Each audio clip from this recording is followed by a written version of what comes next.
take shit. I got no love for the fakeness. If you wanna play tough and wanna hate this, I'll always show up. I don't ever slow up, no I don't take shit. I got no love for the fakeness. If you wanna play tough and wanna hate this, I'll always show up and make a statement. I don't ever slow up, no I don't take shit. I got no love for the fakeness. If you wanna play tough and wanna hate this, I'll always show up and make a statement. Everything I do so instinctive and so passionate. Every word I move so descriptive like an adjective. I got a vendetta against people who patented being negative when you should be getting after it.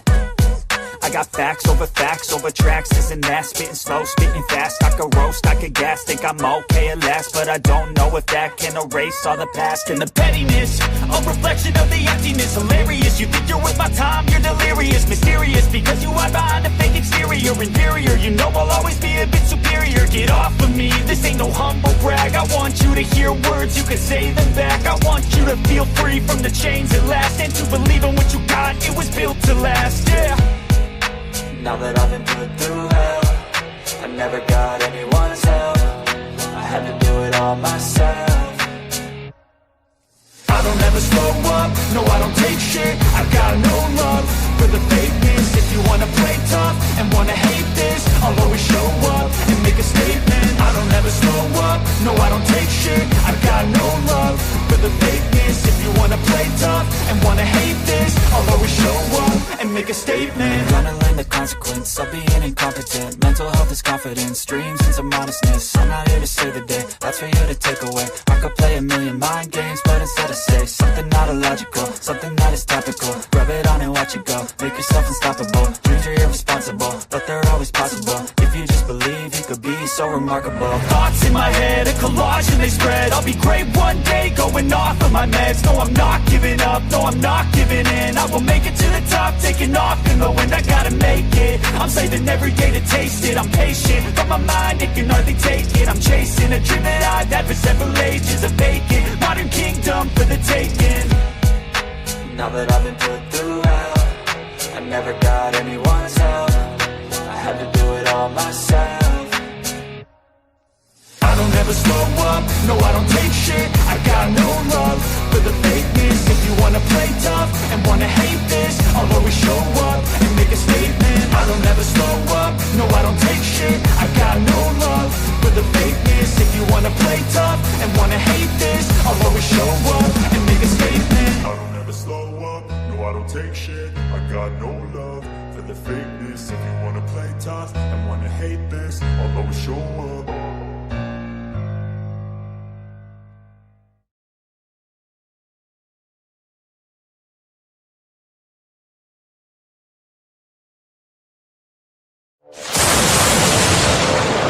The following is a presentation of Mr. X News Network.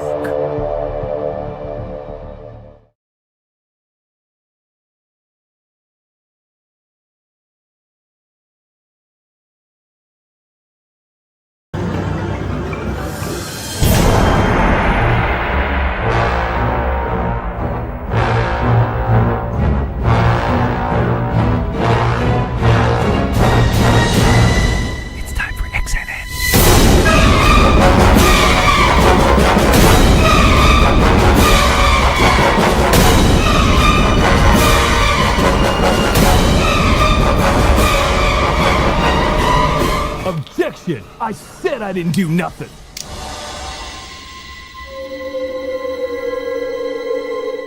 The following is a presentation of Mr. X News Network.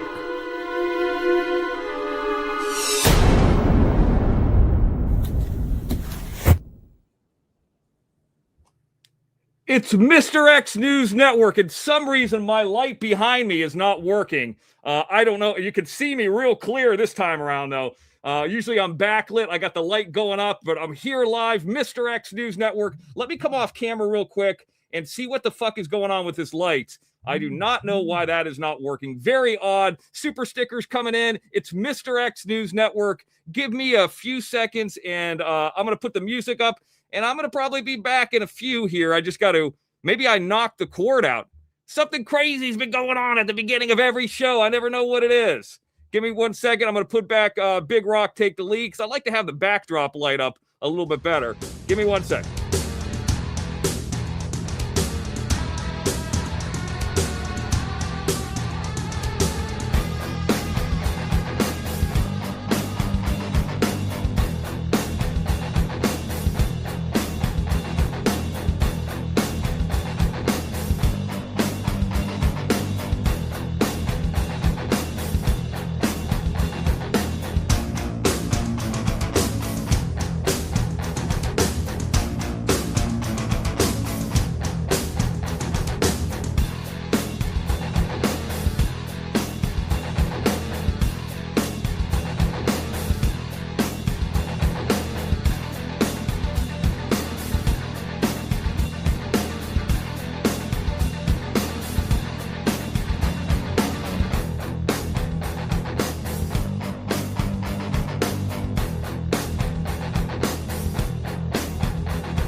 So maybe after all this time, that light has burned out. I don't know. I'm going to have to check it. It was working at the beginning of the show, and now all of a sudden it's gone. How weird is that? But then again, I've had these lights for years and years and years, and that's not impossible for that to happen. Mr. X News Network, we're here live. We're ready to go. Whew, I'm running around. I'm trying to carry things. What the fuck is going on? Bang! Here I am. Well, we'll do it this way. We got the light over here. It's a little bit of my eye, but that's fine. No big deal. Can always put this light on. Oh my God. Lots of news to discuss, a lot of happenings, lots of going ons right now. I'm not sure what the fuck is going on with my light, but things happen. It's not the end of the world. I got a ton of news that has been going on. First of all, I want to say hello to some people in the chat like I usually do. Let's see who's here with the Mr. X on this Friday night. We got the super stickers. I see 7 already coming in. Rainbow Melon. It is Texas Granny, Miss Texas, Barbara Buffalo, and a slew of others. Let me say thank you to all the people. Johnny Yarbrough, what's up? Mean Green is here. The usual suspects are coming in. Martini Queen, Texas Granny. Yeah, a lot of people. I'm catching back up to the chat. I'm doing like the Angel Gotti thing where I started at the beginning. 7 super stickers coming in. Let's read them right off the bat. The earlier ones did come in. Rainbow Melon, here she is, $9.99. Rainbow Melon, there she is again, $9.99. Rainbow Melon a third time, there she is again, $9.99. And then let's go to Miss Texas, $20 on the super sticker. Thank you, Rainbow Melon. Thank you, Miss Texas. Also, Texas Granny coming in. $9.99. She matches Miss Texas, $9.99. And our friend in England, it's Tingle Booze. She's up early, and she says to the Mr. X, thank you. And I say thank you, too.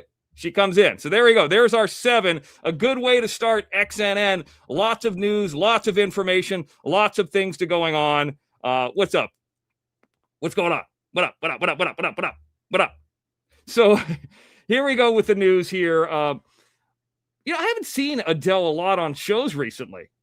She used to pop up on a lot of these shows. And, Adele, I haven't seen you on too many shows. It's summertime there. You're trying to get out. I can understand that. This light's going to be fucking annoying right in my face. I understand it's that time of the year in Canada where it's summertime and you want to get out, but you usually get on a lot more shows. I'm surprised that I haven't seen you in a while. It's been like months and so forth. I'm shocked. It seems like months. Get it together, Mr. X. Well, I can't control if the lights go out. I mean, what am I supposed to do? I didn't do nothing. That's right. So, Adele's a nice lady. She's been around a long time. I don't think I've told this story yet. There is a group out there months and months ago on the Mark Terry YouTube page.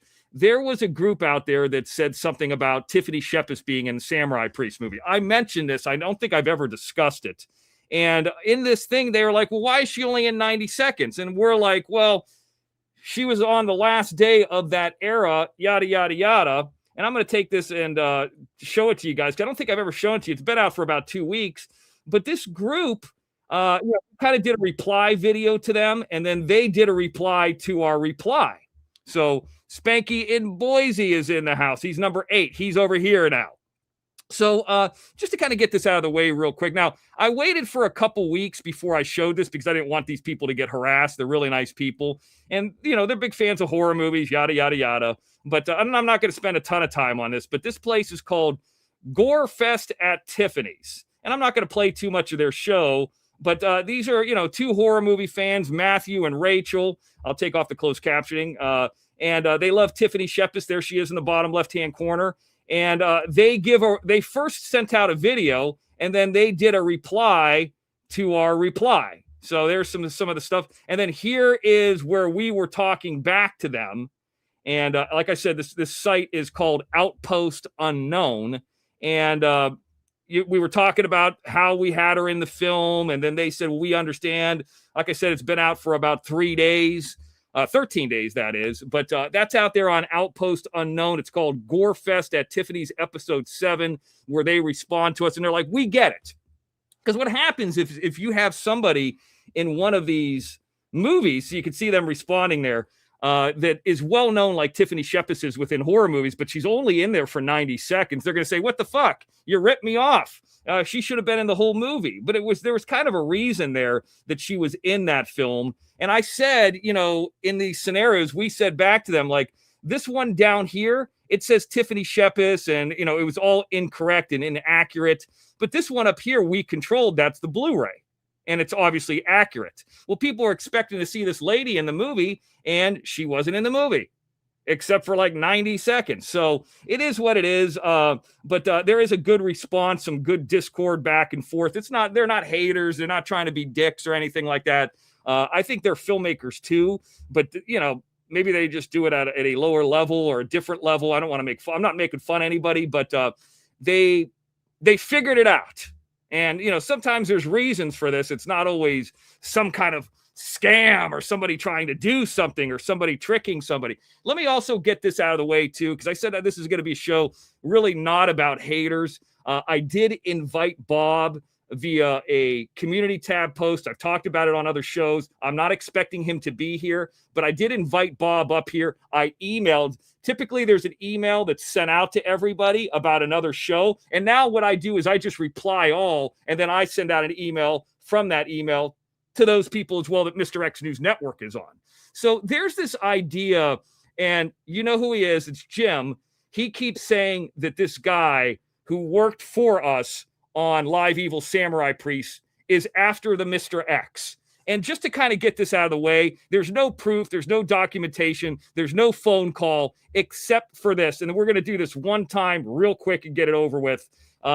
If it costs $1 to look up a name in California, Los Angeles County, and you can see that Jay has had one court case, and it goes back to 2001 when he was actually getting sued in some kind of lawsuit. I never really fully looked into it, but I know he was the defendant in it, one of a number of defendants. And you can see this is on 8/6 at 12:41 a.m. There are no new lawsuits by this man. So as of about, 24 hours ago, there was no lawsuits by this guy.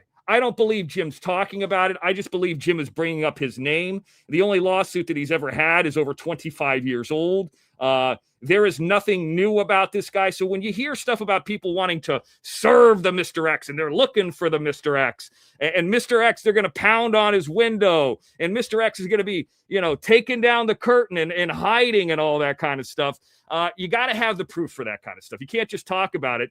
You got to prove it. And we proved that that's not the case. Bob, phone lines are open, 310-741-0845. I know you usually play poker on Friday nights, but just like when I called you that one time before, I think it would be probably, it's not a demand, you don't have to, but like it would probably be the best interest of everybody if you gave me a call. What do you have to lose now? 310-741-0845. You can see it up here. So like these things could be proven wrong all day. We had a couple more super stickers come in just a moment ago. It includes, like I said, Spanky from Boise. There he is. I don't know why that's cut off. Oh, because there was nothing that was said. Okay, I got it. Number 9, that's right, is Texas Granny. And then she comes in 1999, Rainbow Melon coming in. There she is, $4. It's like her 5th time. And Tingle Booze is back. Up late, Mr. X. I'm up late. And she's clapping. She likes the monkey. I like the dog. There it is. So now we're up to 11, Texas Granny, for your edification, if you want to go that way. Thank you. So, yeah, I wanted to get that out of the way, but it's just, it's just ridiculous. Thank you, Outpost Unknown, for doing those videos. They got, a hair under 2,000 from what I understand. I think that's what it is. Maybe it's 1,500. I don't even know. But, hey, anytime somebody's talking about us, it's getting some more eyeballs on the movie. And if they're going to watch the movie over somebody who's in it for 60 or 90 seconds, we're going to take it. Yesterday was the Hall of Fame game. It was last night. Hall of Fame game screamed over the total. The stadium wasn't packed. It was not packed. Carolina Panthers versus the Arizona Cardinals. Both teams are not known for traveling. They don't travel. They are not the best teams in the league. Here's the thing the Hall of Fame game and the Hall of Fame people need to understand, and I'm sure that they do. If they had Pittsburgh there in that game instead of Pittsburgh against Atlanta, and in like a couple days or whatever, a week or so, that place would sell out. The game literally came down. Now, here's the thing. I'll give them credit. It was an excellent game. The game came down to the last play. The Mr. X did say on shows that I would shy away from an over the total on that show because you don't know. But it was a high-scoring game. It was a high-impact game. I took Carolina -1, and they won on the last play by 3. So I got very, very lucky. I didn't bet very much on it. Win $25 or something like that. But I'll take it. Build the little bankroll going into the NFL season. No question we'll take it on that. And, why not? I don't know about this whole thing with the Hall of Fame game and all that kind of stuff. It was a little lackluster, even though the game was phenomenal. But and I can tell you this too: the website that I get all the picks from, if I don't have really a chance to handicap it myself, it's called VRX, the letter R as in Randy, X as in Mr. X forum, the RX forum. What I typically do is there's a lot of, and I've mentioned this before, but I'm going to mention it again because we're before the NFL season. There's a lot of handicappers that you have to pay for their plays. Remember Allentown? Like he was a paid service. And that's all they do with their entire life and their entire career is do these. It's like giving a stock tip, but they tell you with football, baseball, basketball games, who the best bet is. But obviously nobody really knows on stocks or on football who's going to win until they actually play the game. But they can have a pretty good educated guess. So with that being said, I go through the RX forum and people post every single paid play. And the majority of the paid plays were on the under, which I'm not going to bet a total in preseason.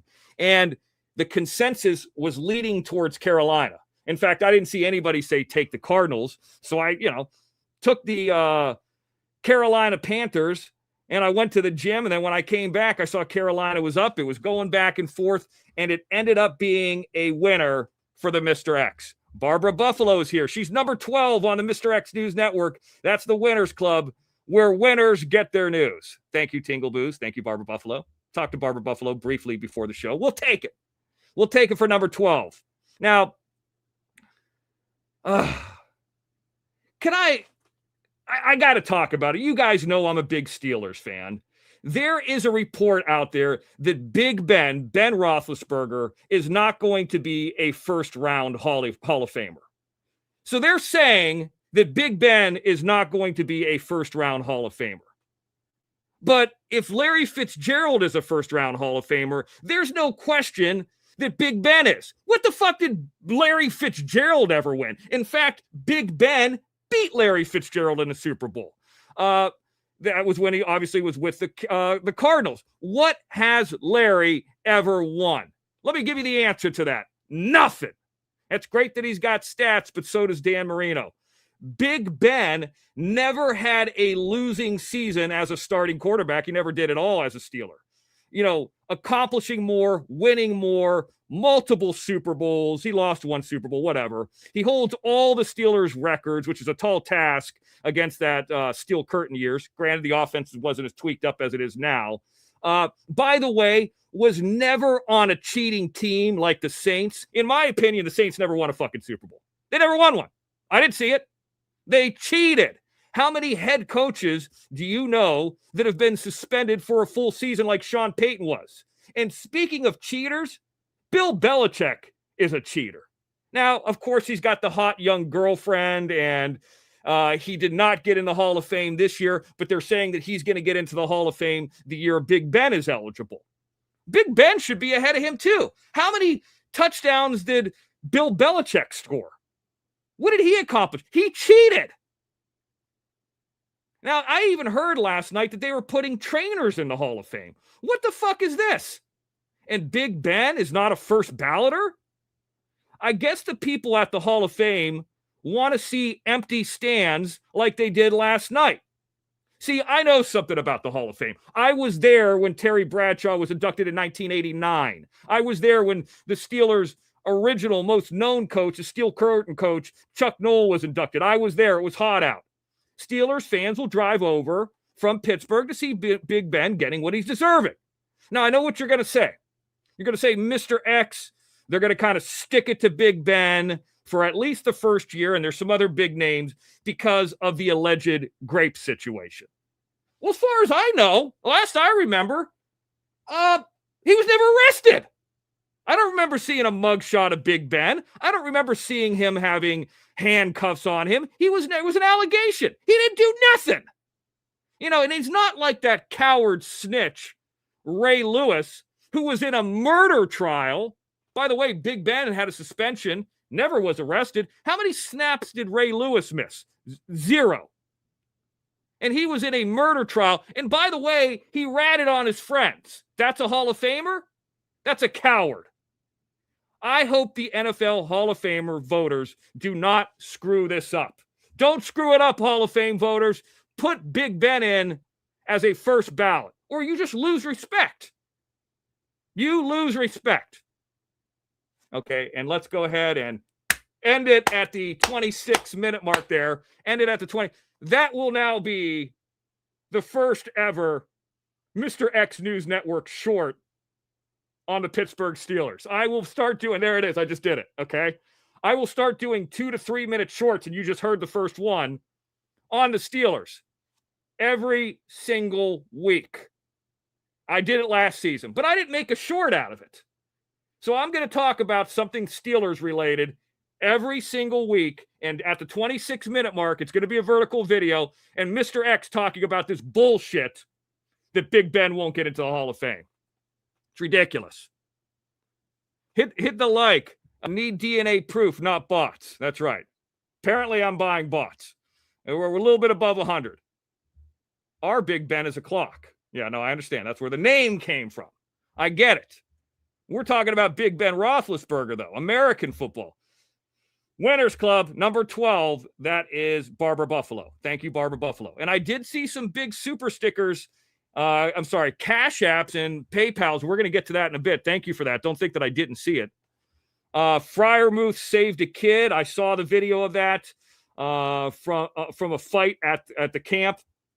I hear, Mean Green, that being in Latrobe and being in those dorms is fucking horrible. It's like a horrible time. It's not something you want to do, but it is something that people do. Johnny Yarborough is here listening. He is also a Steelers fan. Mean Green is a Steelers fan, and you guys will be too. And, you hear people like Eric Foss running around, and, they're Ravens fans or they're Bengals fans. Who won the division last year? Let me get it out. Hold on. Who won the division last year? Who won it? Well, I don't remember. Oh, yeah. The Steelers won the division last year, and they said the Ravens would, so you can. It's back. And Ray Lewis, when it comes to your friends, I have some friends that want to share a little something with you. They want to say this to you because you did something to your friends. It's called this.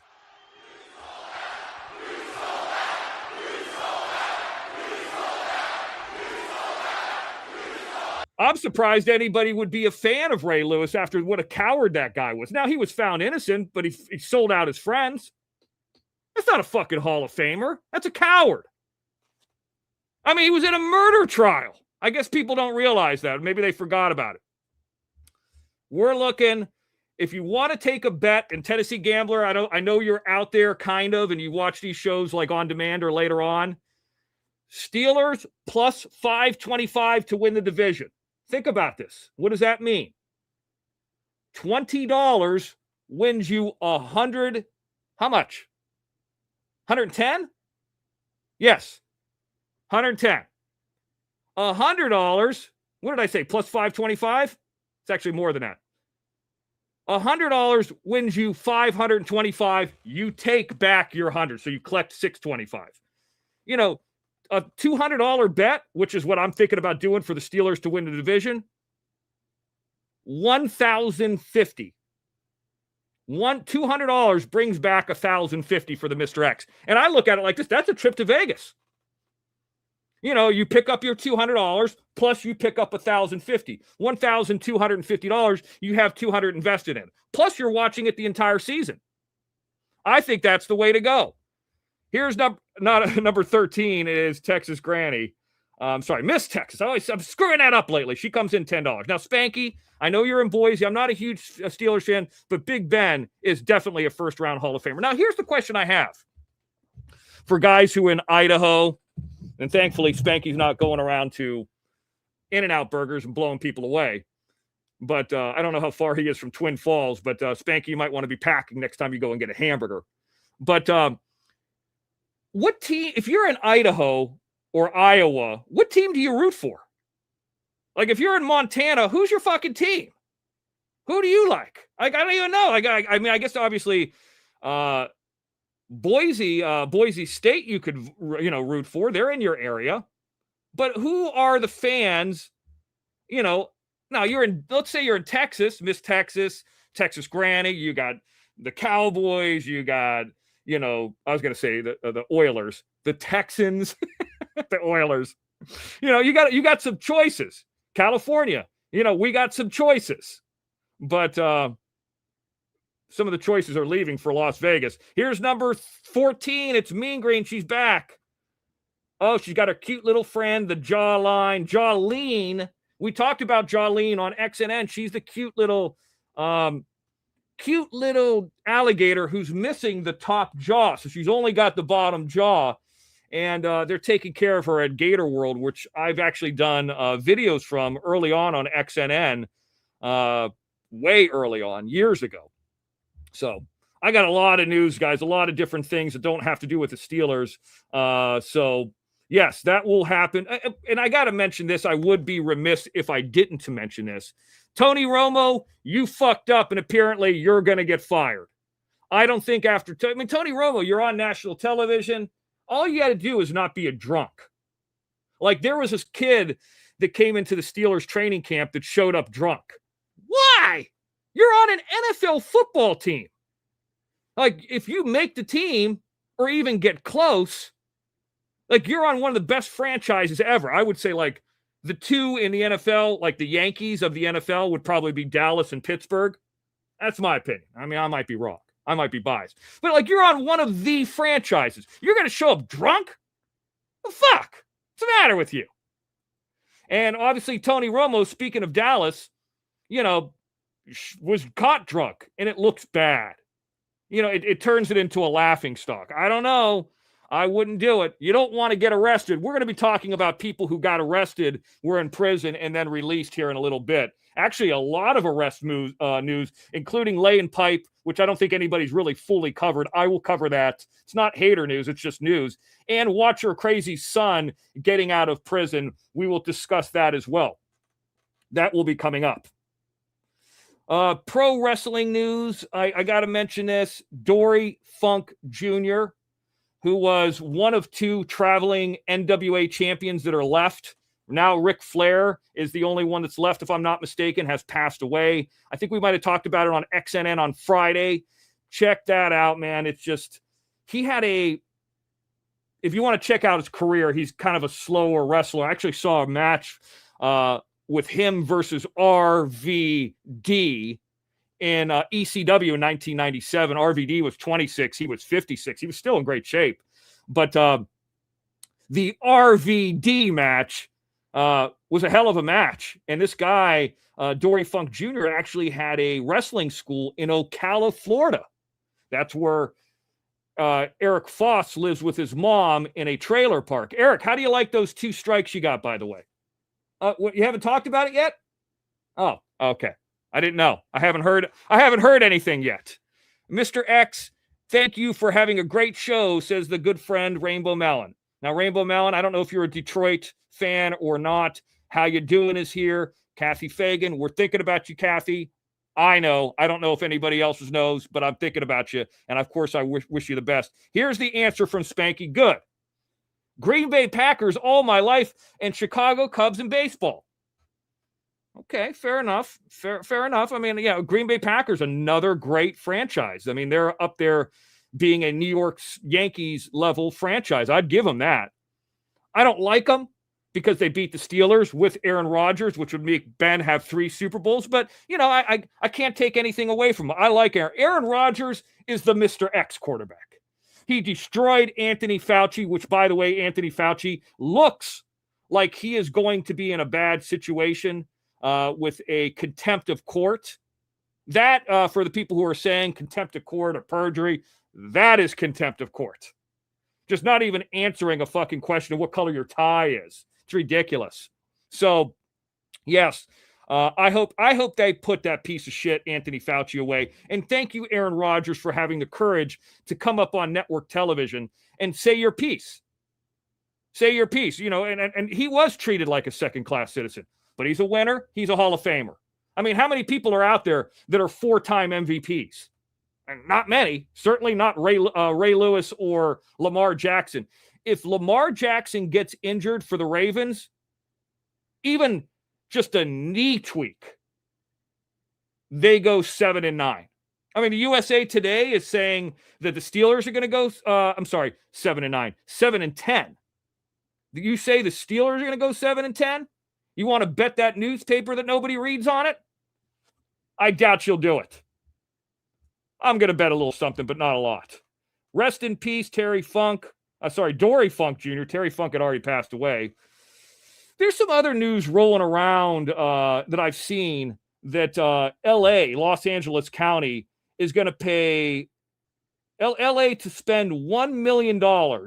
And I mean, and people in LA are acting like this is stupid. And I think this is a great idea to keep 250 phones, 250 payphones active. Why is this bad?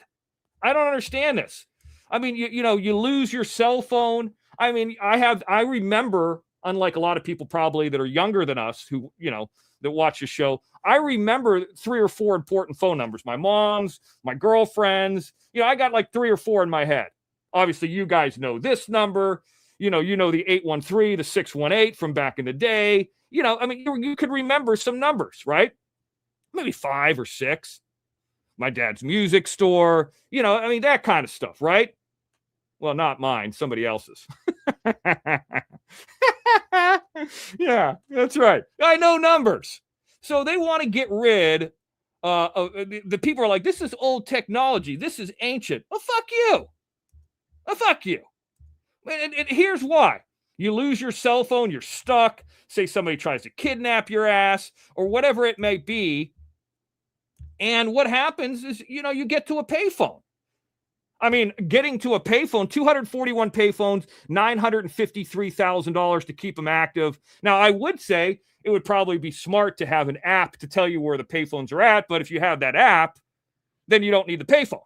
But in this scenario here, the contract is with Little John Communications. I don't think this is fake. There should be payphones around there. It used to be $0.25, then it went up to 50 cents. Why would you not? You get stuck somewhere, you lose your phone, or, let's just say you're in the Staples Center or something like that, or the cryptocurrency. You call somebody up and say, hey, listen, I'm at the front gate. I'm by a payphone. I'm right over on Spring Street or whatever the fuck. That's how you do it. A quick call. I mean, why? But here's the other thing. the federal government can give LAX another $253 million. Isn't that enough? Haven't you guys given LAX enough money already? I mean, I like to see people work at LAX, and, you know, I'm glad that there's jobs for the people over there. But, I mean, you've already spent $2 billion on that people mover, and that sucks.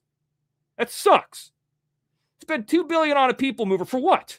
It's not even working yet. Didn't work at the beginning of FIFA. I don't know if it's going to work by the time the Olympics are here. Now you're going to give them another $300 million, but you guys are bitching about $950,000 for a payphone. You know, there's a lot of these hiking areas in LA, Runyon Canyon, Temescal Canyon, which I call Testicle Canyon.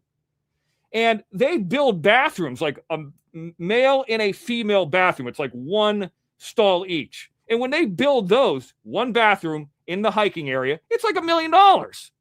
And we can't have fucking payphones? And there's not even that many of them. 240 of them? I mean, it's like there should be payphones all around this country. And if they're not used, they're not used. That's what I think. That's just my, you know, I'm going to go with that. And I'm going to go with another subject now too. He's on there talking about payphones. How exciting. You remember the story that we talked about on the OTT about the guy Tyrus? Tyrus was a roommate of Jim's, and then later I worked. He's the guy with the black guy with the backward baseball hat. He's been in movies. I worked with him on Preacher, and made almost $3,000 for like a 10-hour day. He was there, and I went up to him, and he is so big and so wide, and I'm 6'1", and I went like this. Like if I'm like walking, I went like this. I reached up and tapped on his back. I go, hey, George. He go, yeah, and I started telling him, right? I started telling him the business. Well, George, you know, went on to have a great career outside of pro football. He was Snoop's bodyguard. He went to WWE. He went on to Fox News. And apparently, and I just found out about this recently, he's got his own podcast. Now, for people who check out the Mr. X on the community tab, you will see that I've already posted this. Now, as you guys know, and this isn't an attack, it's just, you know, I just want to have this for the sake of having it. He is interviewing, remember Kennedy? Kind of an emo chick, somewhat hot, used to be on MTV, no real body or titties or anything. Now she just looks like somebody's mom. But anyway, the point is they're talking about MTV and, you know, the shenanigans of MTV and, you know, being stars and, you know, being bodyguards and all that. Listen to what George Murdoch, Tyrus, says about his career in indoor and arena football. So I went through that period where because for so long I was an underachiever. So he was an underachiever. And by the way, there's the NWA championship. He held that title just like Dory Funk did. Rest in peace, Dory Funk.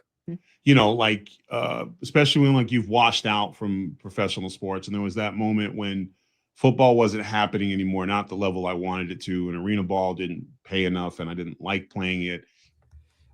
So there he explains that arena football wasn't paying enough and he didn't like it. He was literally on the team Jim was on at one point. Now, I'm sure he played at different teams and so forth, but let's just put it up there with the closed captioning again so you could see what I see and what I've been telling you about these leagues. This is a guy that would rather go to school teaching, substitute teaching, or, and I'm not trying to shit talk it, it's just ironic that I saw this clip, school teaching or bouncing than play arena and indoor football. Football wasn't happening anymore, not the level I wanted it to. And arena ball didn't pay enough and I didn't like playing it. And my options were substitute teacher and bouncing at a club. I mean, you can't make this shit up. And here's the crazy thing. I worked for this guy. With this guy, not for him. He was, you know, an actor in it. I always talk about Preacher. He was one of the guards in hell, okay? And I sat next to this guy all day. I didn't bug him. Huge fucking guy. He had a big trailer, too. The Mr. X was in what's called a honey wagon, where you have a honey wagon would be like 4 different little rooms, and everybody has their own room. That's like if you're lower down on the totem pole. But he had a big, beautiful trailer. like as big as a trailer that I have out in the desert, but like brand new. Like you could live in it kind of thing. So I just had like a little square, small room that I could, have enough room to change or maybe get something to eat. And this guy had a fucking huge trailer. Nice guy, met him, worked with him, didn't bug him. But here's a little bit more of what he says. So when you're was that before you met Snoop? Yeah, that was before. Okay. I met his team shortly after that. And he goes on, and by the way, he's a phenomenal talker. He's got interesting stories, great production value. This is actually, you see his set there? This is what I'm talking about. I've talked about doing before in the past. A solid backdrop and then walls on the side this way. See how that looks? Then you can sit in the corner. It's just it's a set. It's a stage. And then I could kind of clean up all this stuff here. But he's got a really nice set. Interesting interview. I'm going to post this in the chat. I don't know if it'll come up or not, but it's at the 5:17 second minute mark. But like, there was that period where I was working for about $85 a night plus tips and trying to get substitute teaching jobs. But I just remember. So here's what he was saying, and I just kind of talked over him. He would rather go and do substitute teaching, which I'd done substitute teaching for one day in Florida and fucking sucked. I think if you're a college graduate, they paid you like $120. He was working for $85 a night, and he would rather be a bouncer for $85 a night than be an indoor and arena football player. Now, here's the thing. He's not playing 2 plays and leaving. He's probably playing both ways and getting his body beat up. And, for $100 or $200, it's not worth it. Here's a guy that both of us have worked with that is saying exactly what I have said the entire time. Now, if George would have done some other stuff, marketing and, sold advertising, could he have made more? Maybe. Sure. He's not a dummy. I mean, obviously, he's a contributor on Fox News when it comes to the political spectrum. He's interviewed Donald Trump. He's not a dummy. He's had a very successful podcasting career, if you want to call it that. I mean, he got Donald Trump one-on-one. Say what you will about Donald Trump, but he got him. And actually had a pretty cool interview with him. I mean, once you hear one Donald Trump interview, you kind of hear them all. But the fact of the matter is, I thought that was pretty interesting. Fair use and all that stuff, George. Hope that's okay. Don't send me a notice like the people from Prey did, then I have to go fair use you and you let it go. But just to kind of let you know that, and here nobody talks about the Mr. X.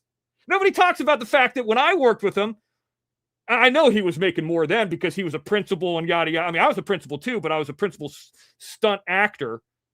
And I made $3,000. I worked with John Koyama, who was the stunt coordinator of Breaking Bad. He's in the first episode of Breaking Bad. Him and that other guy are the guy that break into the RV. He's the one who dies first. He's the stunt coordinator. The other guy who gets his neck attached to the wall, not that guy, the other one who died first.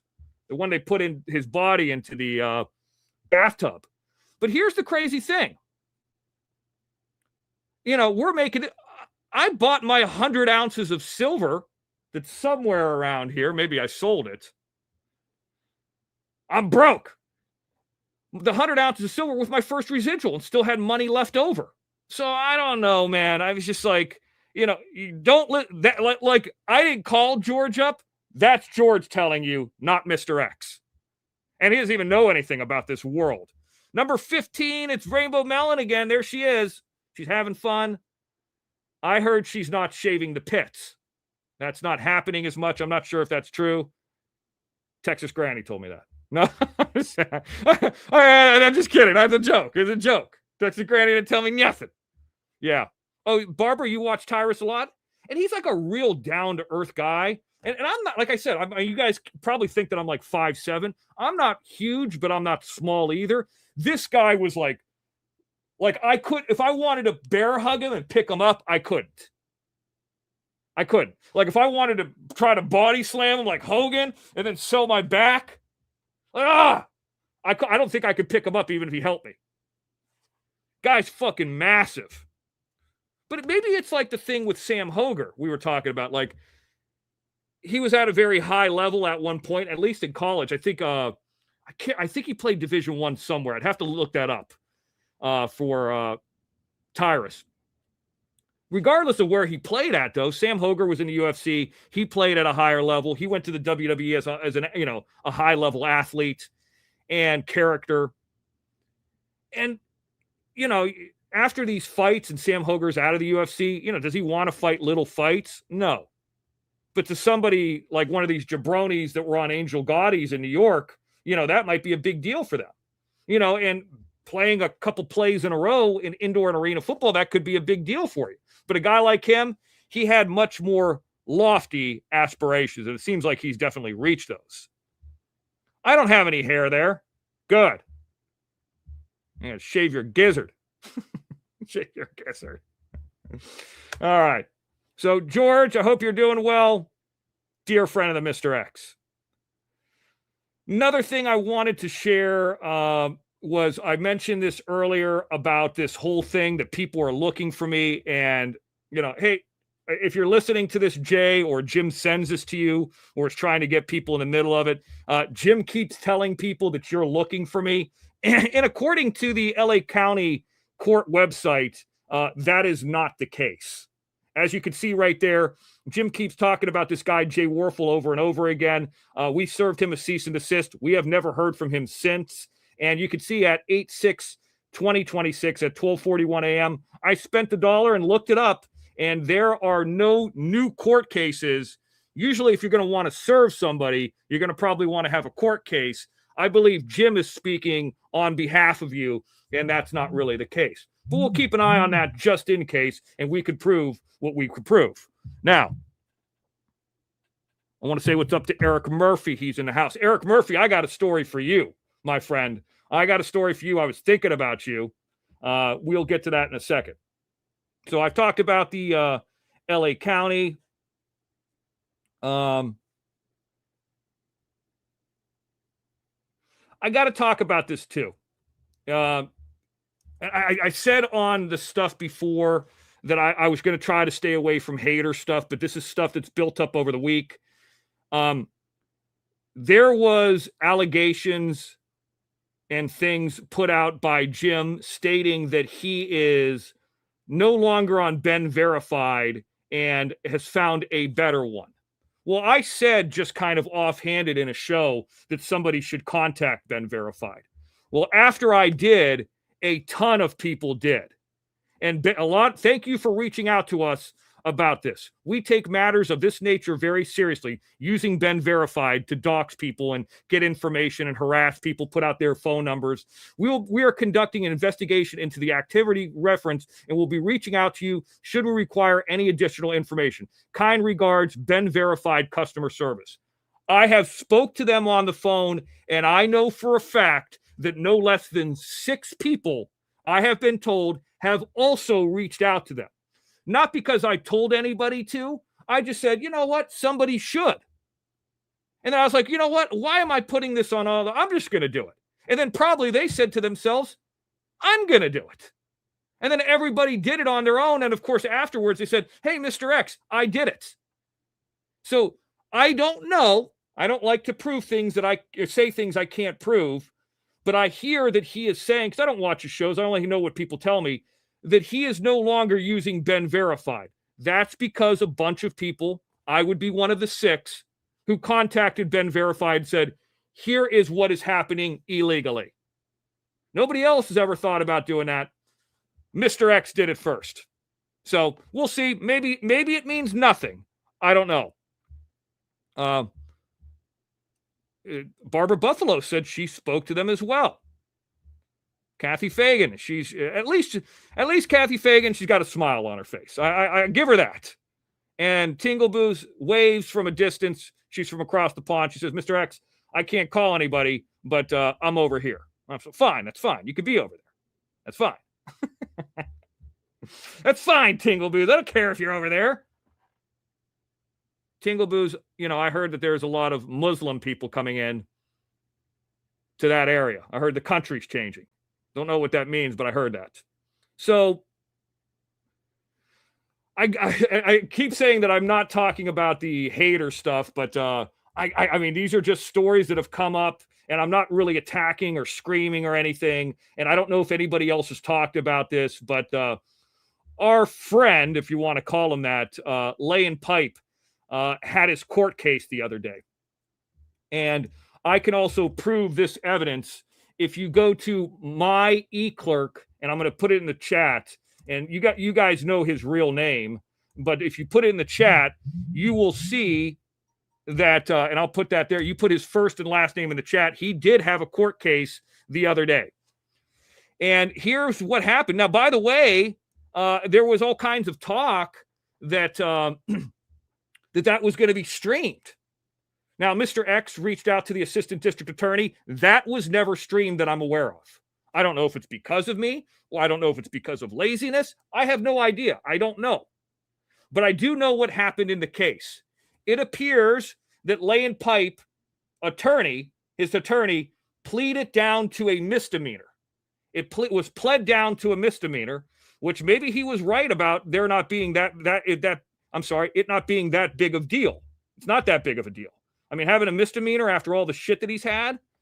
And according to the court paperwork, because it did say criminal felony, he was not even in court. He was not present. Now, I don't know if he was supposed to be there. I mean, I think it's kind of odd, that I could go through a restraining order civil petition hearing and have to turn my camera on and have to be there. And this guy's got a criminal felony situation in multiple ones, and he's not there at all. I don't know how that works. What's up, Johnny? Yeah, I'm doing okay. Doing great. We're going to have you, Johnny, come up like we usually do once I get through with the news. So slowly creeping up 178 right now for the Mr. X. We've been inching up all show. Thank you, Barbara, for keeping track of that. Thank you, all you guys. Ace's mama, everybody. What's up, Ace's mama? How's Ace doing? I saw a little cute one the other day, Ace's mama. There's a place out there called Toby's Small Dog Rescue. I mean, you could just join it. It's like on Facebook, and you can become like a friend of it and look at their dogs and stuff. And they had it was a mixture. I don't know if I told you guys this story, but I thought about you, Ace's mama.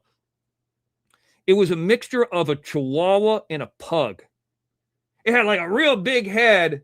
I do some of these shows, so I don't know if I'm repeating things, so I'll just tell you the story again. Chew my food twice, as they say. It was cute. And I know that pugs, they got the breathing problem.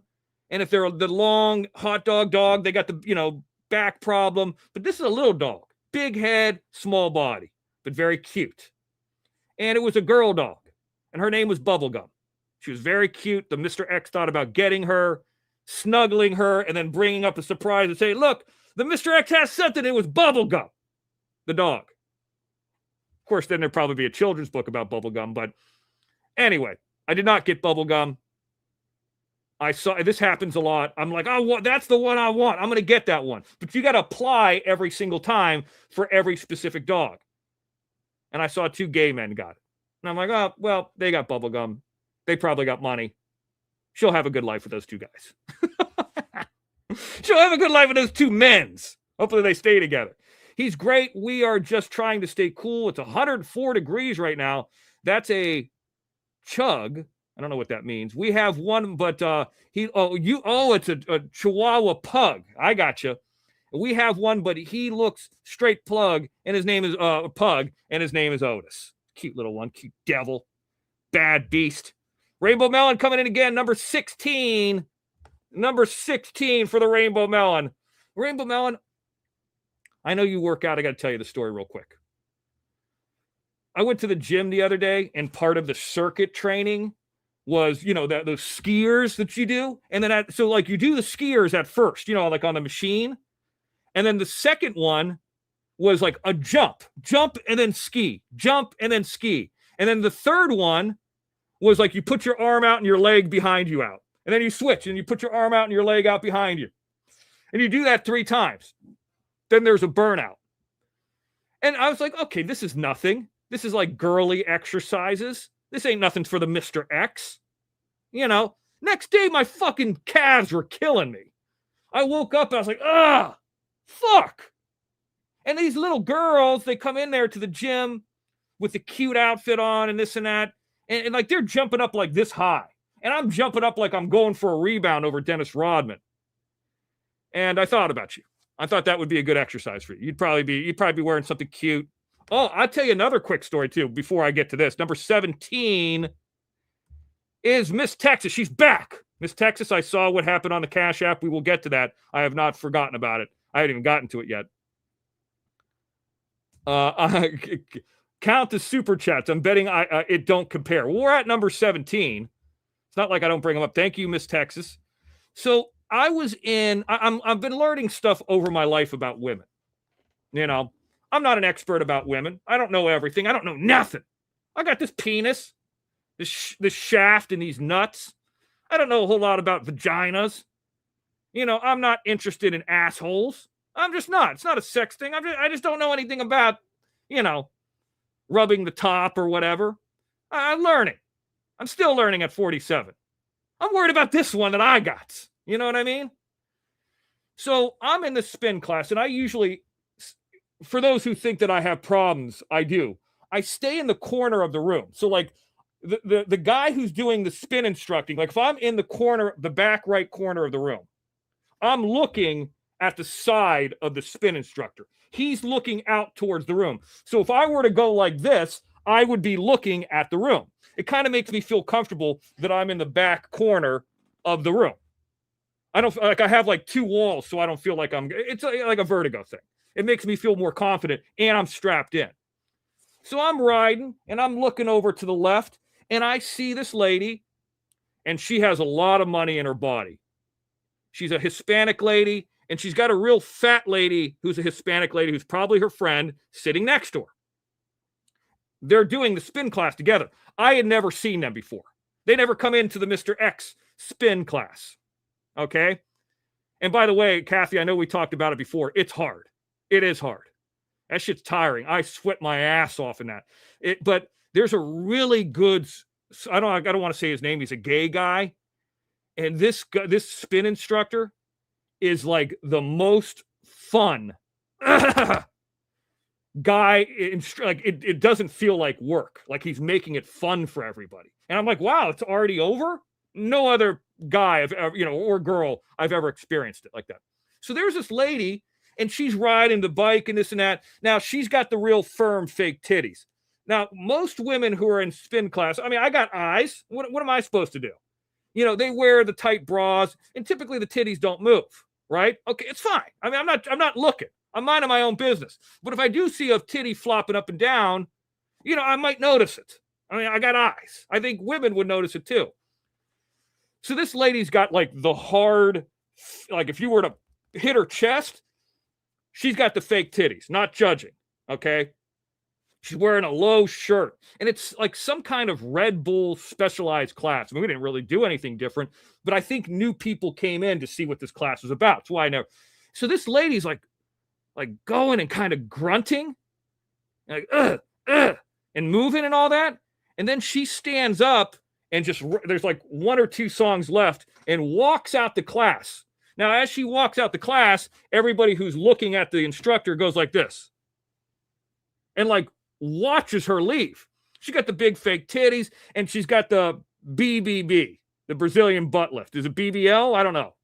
She's got the big ass. It's like almost like halfway up her back. And I'm thinking there's a lot of money in this woman, right? She spent a lot of money, probably went through a lot of pain to have everybody's eyes follow her out of the spin class. So I asked some people that I worked out with afterwards, I said, what happened to that lady? She took off, and she never came back. And they said, oh, we know what that was. Women were telling me, oh, we know what that was. And we know what that was. They're like, what? And we know. And I'm like, could you fucking tell the Mr. X? I don't know what it is. And I guess apparently, now this isn't going to be news to a lot of the women out there, but it's news to the Mr. X. Like if you haven't gotten to the period yet, and I know this is going to sound gross, and you're kind of like grunting, you could have a little bit of splooge out. You could have a little bit of come out. And it's not like if you have a liner, here I am talking about panty liners, go figure. Somebody on another channel is probably screaming. But like maybe the panty liner can hit, but if you're wearing the tight pants and you're working out, it could go down your leg and you just got to take off. If you don't have any other clothes and you're wearing like a banana yellow, yeah, it's probably not the best look. And people are going to look at this woman. So she must have been close to the period, and some spooge came out. Rainbow Melon says, I don't have a period. Yeah. That's what Tony said. Then you know what happened. So you still want to be, when you hear about the peri or the menopause, you still want to be careful, because next thing you know, Rainbow Melon's coming after you for support. Anyway, 163, hit the like. So yeah, I mean, I learned about this. She took off like fucking Batman out of the Batcave. And I'm sitting there and I'm minding my own business. And I was like, usually, like, anybody who would get up and leave in the middle of a class, you're like, oh, I only ever seen that when somebody's gotten hurt. Like physically, like their leg came off the pedal or the pedal broke and they hurt their leg. And then you see them outside afterwards and you're like, you okay? Yeah, I'm okay.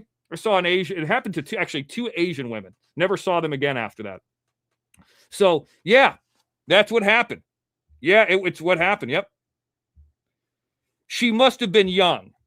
I'm saying probably, I mean, what is young? Early 30s? I mean, she wasn't my age. I just realized, like, even though I'm a dude, like, I'm menopause age. I got the menopause. They didn't want to have kids. They didn't want to have kids. That's another thing that I heard a hater say. Let me explain this to you. Put Jim aside. My sister didn't have kids. It's her decision. It's whatever. I went out of my way not to have kids. Sam Hoger doesn't have kids. I don't believe that Eric that we spoke to has kids. You know, the guy that you keep saying, my uncle, my dad's brother, my mom's brother, that is really my dad. He doesn't have any kids. My dad has 3 sisters. Of those 3 sisters, only one had kids. So there's a lot of people who don't have kids. Dr. Bailout doesn't have kids. My girlfriend doesn't have kids. You know, I'm not going to tell everybody's family situation, but there's a lot of people who don't have kids. And there's nothing wrong with people who want to be parents and want to be good parents and all that stuff. We need good parents, especially good fathers. Go figure. But, you know, I mean, you're not any lesser of a person for not having kids. It just means that you didn't. And certainly that even goes double for women. That whole term old maid, that's fucking like 1940s shit. That doesn't even exist anymore. That's like 100-year-old term that doesn't mean anything. But there are people out there like Texas Granny, like they want to be a mom, they want to be a grandma, and I think that's great. Tennessee Gambler, they want to be a dad. They're involved, like that's cool. I think that's great. You know, they want to be the grandma, they spoil their grandkids and all that kind of stuff. But there's also nothing wrong, especially in this world, in the entertainment world, where if you have children, if you have even a dog, it makes it even more and more difficult for you. Like, it's already difficult as it is, but as if you have more of those things, you know, I think I heard Leanne say it's expensive. Well, Leanne, come on. Please don't say it's expensive for your kid. You have liens. You didn't pay. Okay? And I also saw something on Leanne's show. I did watch about 5 or 10 minutes of it last night, that Mr. X is trying to get a hold of Betty Hayward. I just came up with the concept of maybe it would be cool if we ever play that audio call that she's up here, or we do it on Rumble. I called her one time. Betty said nothing bad about me. She said nothing bad about me. I watched that chat. She said nothing bad about me, nor did Lefty. Every time that I spoke to her in the last couple months, maybe 4 times or something like that, maybe 5, I don't know. She probably could tell you better than me. It was always very cordial and very nice. And I told her everything that I needed to tell her. Nobody's hunting her down. So, you know, the truth of the matter is, I don't really need her up here to do that show. But by doing that show, if I ever decided to do it, it would make her look bad, which is not the goal of this. Because we said we would not have Pipe up here, and that would kind of be like having Pipe up here. But by having her, she could respond to it. That was the idea. But you know what? The easiest thing to do is just never play it. Just never play it. I don't need it. So I don't need Betty Hayward for content. She left the show years and years and years ago. She left the show before there was even a Mr. X News Network. And there's been 435 episodes? Most of them have been me by myself. So it's an idea. It's a pitch that was thrown out there. Just like I threw the pitch out there tonight to have Bob on the show. That's it. What's up, Wyatt? He's in the house. And speaking of that, we got, I don't know if I missed this one or not, but let's do it real quick before I forget it. Rainbow Melon came in once. Rainbow Melon came in twice. And then Miss Texas came in the third time. I don't know if I missed those. 17. Thank you. 17. We're at 180 right now. 180 Mr. X News Network live and running here. 181. We'll go with what Barbara Rainbow Melon says. Yeah, even though it says 179, we'll just say it's 190. I'll just act confused. But yeah, getting back to this laying pipe thing, he has a hearing, a plea hearing to a misdemeanor on September 14th. If you look at the pretrial stuff that happened on 8/6, there is a 4-page document and there is a 2-page document. And those documents will tell you that laying pipe wasn't even in court, according to these documents. So it looks like it's going down to a first-degree misdemeanor. At least this one is. But the interesting thing about this, and you can look it up, I'm not going to bring it up just for the sake of not getting struck. Other people could go do that if they want to. I don't even know if he has the ability to strike, but this is public record. He does have another felony as well that's out there, and I don't know if this is all being pled down. I'm not 100% sure, but that's what happened, and it's much ado about nothing. He wasn't in court. Nobody covered it. Nobody covered it live, let me put it that way. And yeah, Texas Granny, hurry up, buy bots before they're gone. Get it up above 200. That's right. Yeah, get it up above 200. Yeah, that's right. Like that matters. I'm just happy people are spending the time with me and we're doing our thing, and we are. So we talked about that. We talked about pipe. See, I'm only on number 11 of number 26 of 26. Yeah, I talked about Betty Hayward and trying to get a hold of her. Yeah, if I'm not mistaken, I called her one time after people were threatening her not to come on the show. And I didn't speak to her. And I haven't followed up since then. So, hey, like I said, my goal is to lean away from this kind of stuff, but I haven't. And also, I wanted to mention this too, speaking of trying to lean away from it. I don't know the full story of the thing. I know people have asked me this, and this is my opportunity to talk to all you guys en masse about the Bob and Jim situation. I don't know. All I know is I'm not involved in it. I have spoke to Bob one time. And Bob, I'd love you to call in. And you know, I'm always about being honest to the audience. Bob, I'm just gonna tell the story. I'm just gonna tell it. Okay. And maybe I shouldn't, but just know that I don't have this recorded. Number 18 coming in is Texas Granny. Texas Granny, are you a football fan or no?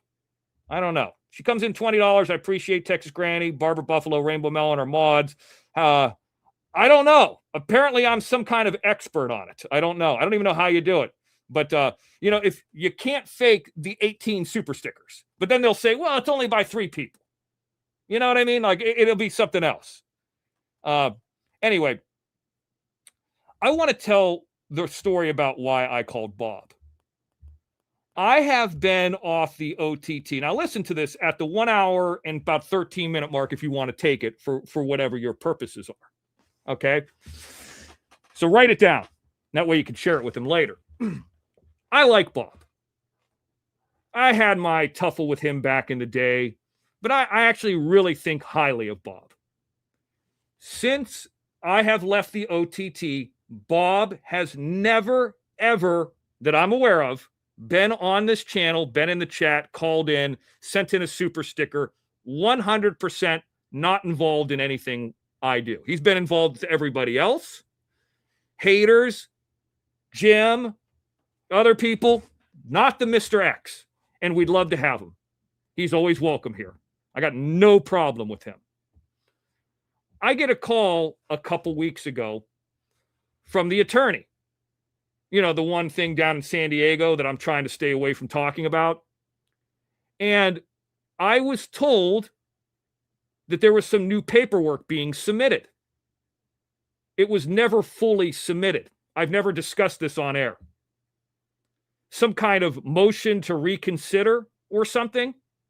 And something was sent over to our attorney, and it's post-judgment. The attorney's done. Stop bugging this guy. You remember the idea that you guys said that you weren't bugging Coronado police after they rejected you?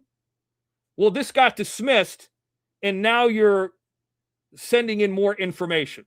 That's what I heard.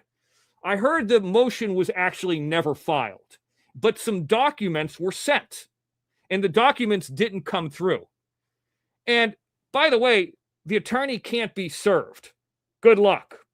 And I don't even know if these documents were ever filed. What I've been told over and over again in this scenario is if you have a dismissed case and there's no stenographer there, no court reporter, you just have the minutes and you have to go by what the judge said. How can you find anything wrong?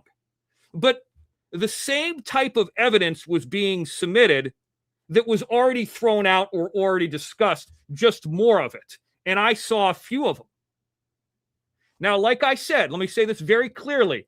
I have had no communication with Bob except one phone call. One of the pieces of evidence, which I had nothing to do with, was a picture of the petitioner and I guess a picture of his father side by side in a photograph that I've never even seen before. Never seen either of the photographs, ever. Bob put it up, not per my request. I haven't spoke to Bob, but I found out about it. So the Mr. X picks up the phone after finding out about it, because even though Bob's not over here, I think enough of him and I call him up and I say, Bob, it's the Mr. X.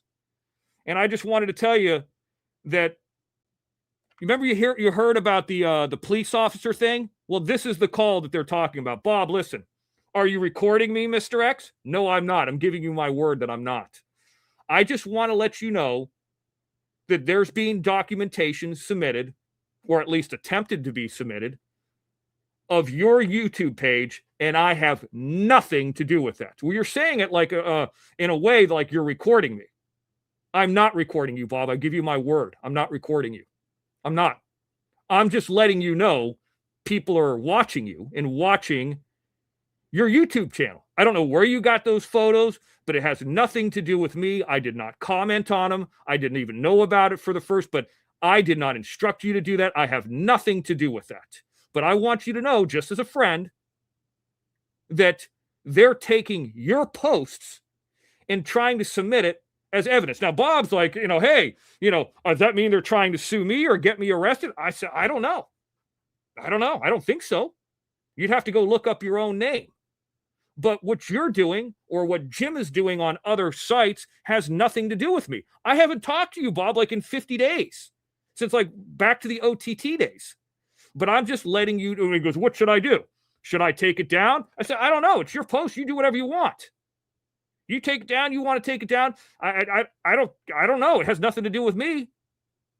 But I'm just letting you know that your posts are being submitted and they're being watched. Just want to let you know as a courtesy, as a friend, even though your posts are shitting on me, are becoming shit for me. Let me say it that way. He says, I understand. He was very cool. And that was the conversation. That was it. Then a day or two later, there's some kind of fucking story about the San Diego police or some police officer calling Bob and it being asked over and over and over again until Bob's like, you know what? Yeah, whatever. To my knowledge, that never happened. Unless I'm completely out of touch. I never spoke to Bob again after that one phone call. And what happened was that attorney said, listen, to the petitioner. And I don't want to keep talking about it, but they're submitting stuff. So here's the answer, even though we're post-judgment. We are the prevailing party. If you continue to submit this stuff, we're going to ask for our money, which we haven't yet, by the way. And it's going to cost us more money to defend this further, which you're going to eventually have to pay for. You're making this last longer and starting this over again, and it's going to cost you more money. After the attorney sent that, he never heard from that guy again, the petitioner. And it was maybe a week or two after that is when I contacted Bob and said, Bob, and I guess Bob deleted the post or something like that. It wasn't my suggestion to put it up. It wasn't my suggestion to delete it or to do anything. I just wanted to let Bob know that he had eyes on him. And that's what it was. Then it became into something about a cop calling him, and did a cop call him and did this. I don't fucking know. Doesn't have anything to do with me. And there has never been any movement since then. And let me tell you that attorney cannot be served for the Mr. X. Good luck. On the Mr. X door, good luck. So that's the story. And Jim says, Mr. X, why didn't you talk about the cops calling Bob? What cops? It was just a courtesy call to Bob. Hey, dude, here's what's going on. And Bob was very cool. I mean, he was like, he sounded like I could tell he's not like a big fan of the people down there. He doesn't like them because of his own personal interactions with them. Has nothing to do with me. He's not sticking up for me by doing that. He has not been part of the show. He has not been in the chats. He is not giving us $1. Just like you guys would say that Mr. X is still working behind the scenes with Jim, and that's it. He's not been part of the show at all. And there's no falling out between Bob and myself. But I keep getting asked this question about cops. I say, I'm just going to tell the story. Fuck it. I didn't do nothing wrong. Has nothing to do with me. There's plenty of other people who don't like those people down there, and it has nothing to do with me, except it's being submitted for reconsideration under my thing, and it's somebody completely different. All that stuff was thrown out before. There you go. So whatever this thing is about cops or whatever, and you guys could correct me in the chat, you could tell me more about it than probably I know. What was that? I'm looking here. There it is. Let me see what you guys are saying here. Thanks for explaining, Mr. Exposure. Bob is being harassed for nothing. Yeah, pretty much.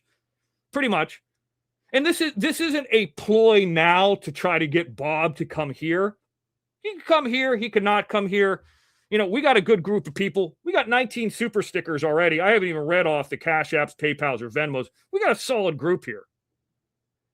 And even within our own chat, not everybody loves everybody, but they get along.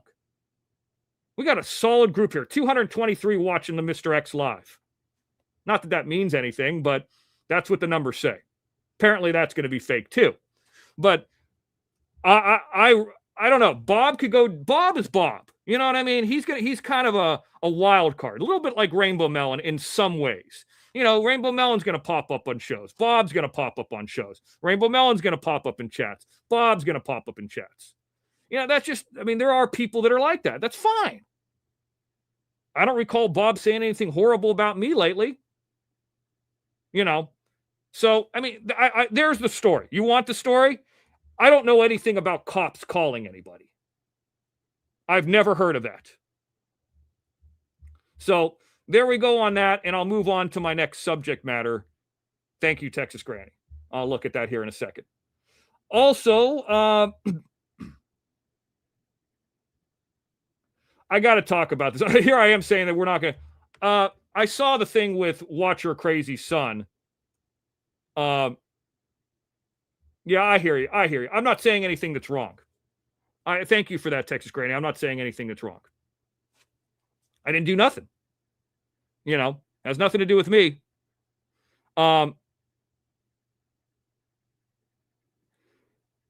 Getting back to it, I got to mention this real quick. There's been a lot of talk about the Mr. X hair or the Mr. X hairline. I'm 47 years old. I got hair down to my shoulders. My hairline is pretty damn good for 47. Watch her crazy. You've been talking a lot of shit about the Mr. X. It's fine. I'm used to it. Your son got out of prison the other day. I saw the photos. It looks like a kid a young kid that's happy to be in a graduation or a birthday party, but your son hasn't accomplished anything except for getting out of prison. You're happy to see him. I can understand that. But the subject matter here isn't about prison or getting out. I mean, getting out of prison shouldn't be celebrated like it's a graduation. It's actually an embarrassment. But whatever. He looked like he was in a happy enough mood that he would probably not reoffend. But I'm going to make a guarantee that he reoffends within a year after that honeymoon period wears off. And the biggest thing that I wanted to say about this subject is this. He's bald. He's bald. He's 20 years younger than me. But guess what? If you would have been out of prison and could have taken Propecia and Rogaine, the things that you were making fun of, it would have saved your hair. I don't think you can get that prescription in prison, can you?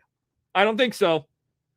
But, his forehead's like back here. And you're talking about the Mr. X?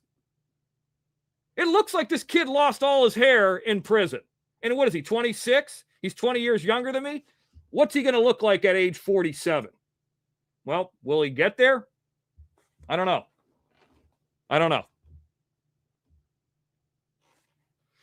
Mosh is in the house. Haven't heard from Mosh in a long time. Want to say what's up to him. He's here. Mosh, Dallas Cowboys, wish you luck on the other side. I'm a Steelers fan.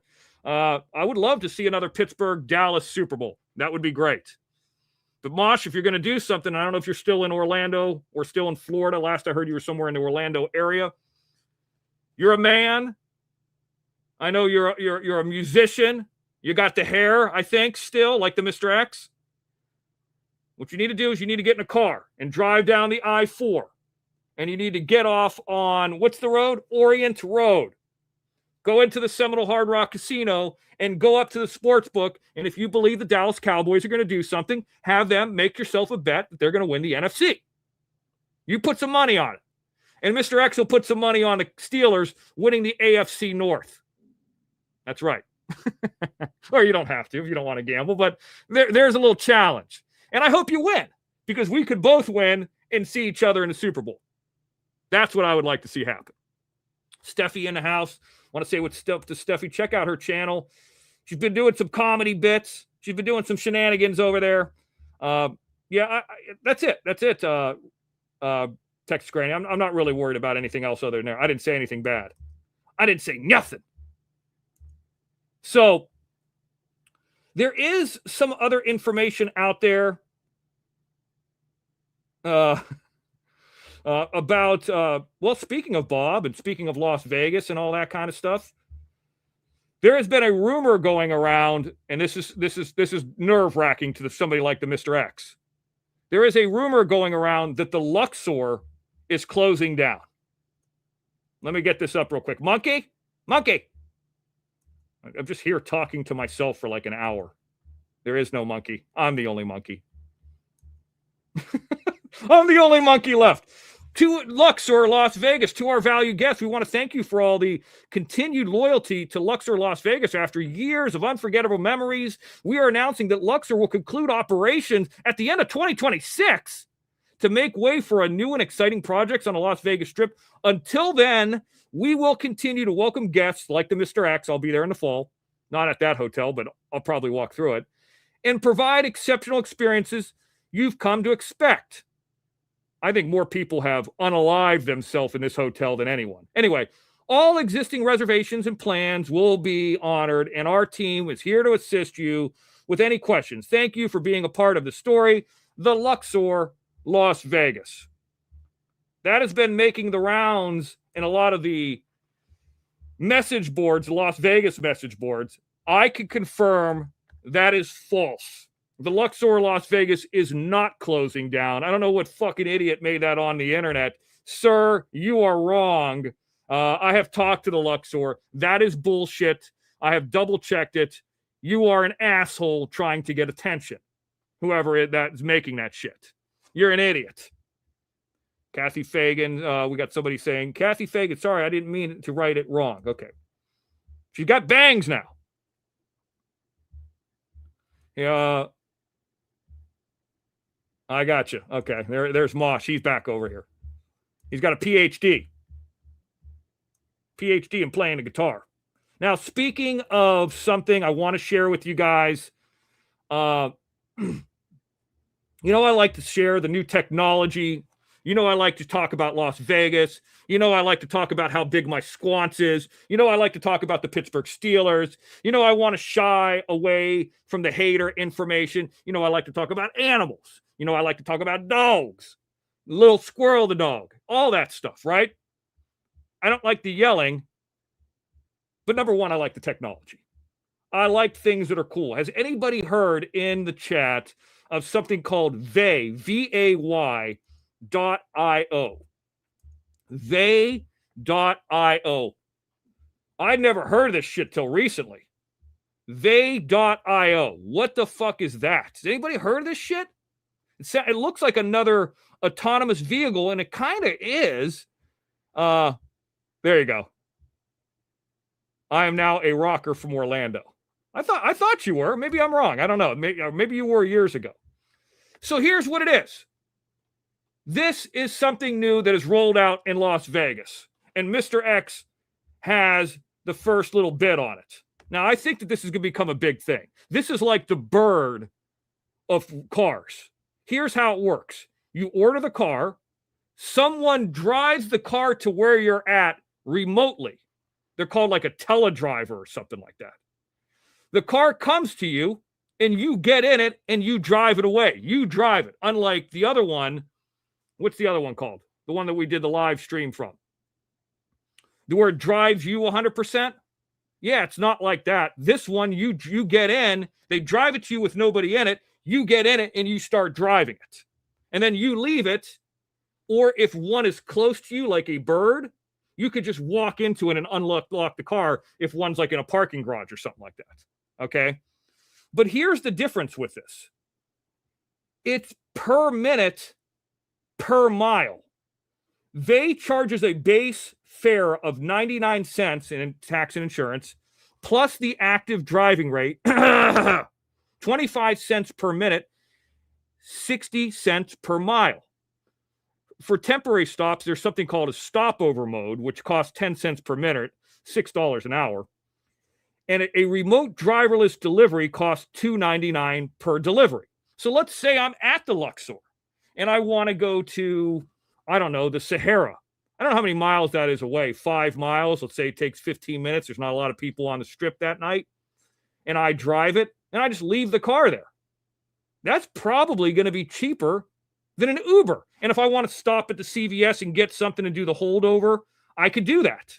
So this is actually a really good idea for a place like Las Vegas. I think it's phenomenal. And it's only going to grow.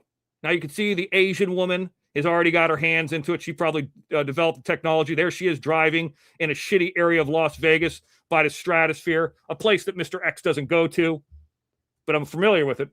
Ironically, right around the corner from that area happens to be a lot of Asian massage parlors. Don't tell me how I know about that, because if I tell that story, somebody's really going to get in trouble. But anyway, the point is this. That is a pretty cool piece of technology that is out there. Give me 1 second. I'm going to come off camera real quick here and kind of get organized on a few things. We'll read off some super stickers, super chats. I got more. We're still going here. It's still early in the evening. Yeah, I know. People are trying to compete against the Mr. X. It's fine. You're going to hear things over here that you didn't hear elsewhere, like that story about Bob. Nobody's ever discussed that story. I mean, it's been discussed, but not accurately. So we are up to, like I said, on the super stickers, and I appreciate every single one of them. I don't care if it's $10, $1, or whatever it is. You help me keep alive. You help me survive. It helps me thrive. All those rhyming words. It helps me keep the StreamYard alive. How about that? I don't even mean to do that, but that's how it works. Let's say hello to a few people that came in on the Cash App right off the bat. We are live right now, and Crab Legs Friday 216. Thank you, Jim, for the super sticker 98. Well, Jim, I'm checking it right now. We got 221 live, and we got 100. We're doing pretty well in super stickers. Thanks, Jim, for the $1 Cash App. You might want to put that towards your bastard. Also, Eric Murphy coming in, X and JT on at the same time. No big deal. We're live here. He comes in $4. Thank you, Eric Murphy. Still got a story for you. I haven't forgot about you. Are you adding it up, Jim? Barbara Buffalo coming in $5. There she is. She's back. She's been around. She's never gone anywhere. Mean Green, XNN. Have a great show. There's another $5. We're doing great here. Also, Miss Texas, happy Friday, $75. I'm going to guess, without seeing Jim's show, in excluding the 19 super stickers, that one super sticker, I'm sorry, the one Cash App from Miss Texas is more than Jim made on his show. 212 live. So thank you, Miss Texas, coming in. I know you came in a bunch on the other ones as well. Thank you, Miss Texas. Thank you to everybody who came in. Spanky, I'm still over here.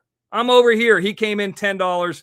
That's doing it as well. See, the thing is, you can't do a show, Jim, for like 10 minutes or 30 minutes, do a bunch of cash grabs and leave. You got to kind of offer something a little bit different. You haven't won anything. It's not a sprint. It's a marathon. I'm not even competing against you, and you're nowhere near me. So good luck with that. And by the way, you might want to be careful when you go outside, because I hear when things clear up, they're actually looking to serve you. They're not looking to do anything to me. They're looking for you. That's what I heard. Speaking of it, here's number 20. It happens to be Wyatt Earp. He's over here, $5. Thank you, Wyatt. He's been over here for a little bit now. I appreciate it. Spanky, thank you, Eric. Thank you, Barbara Buffalo. Thank you, Mean Green. Thank you, Miss Texas. I think that's the first super sticker Jim has ever sent out, or first Cash App Jim's ever sent out to anybody. Doesn't hurt me. You know, doesn't make it. Thank you, Miss Texas, coming in big. Big supporter, Miss Texas Granny as well also. And speaking of Texas Granny, we got to get into the PayPals.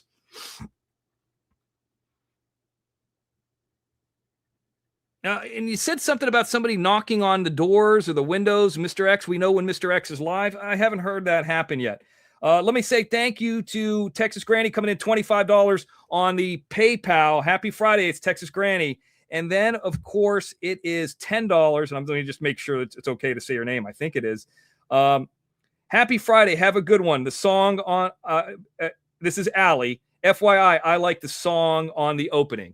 That is called it's a Nefix song. That's that same group that we used to use for the other opening, but it's called I Make a Statement. Is that what you're talking about?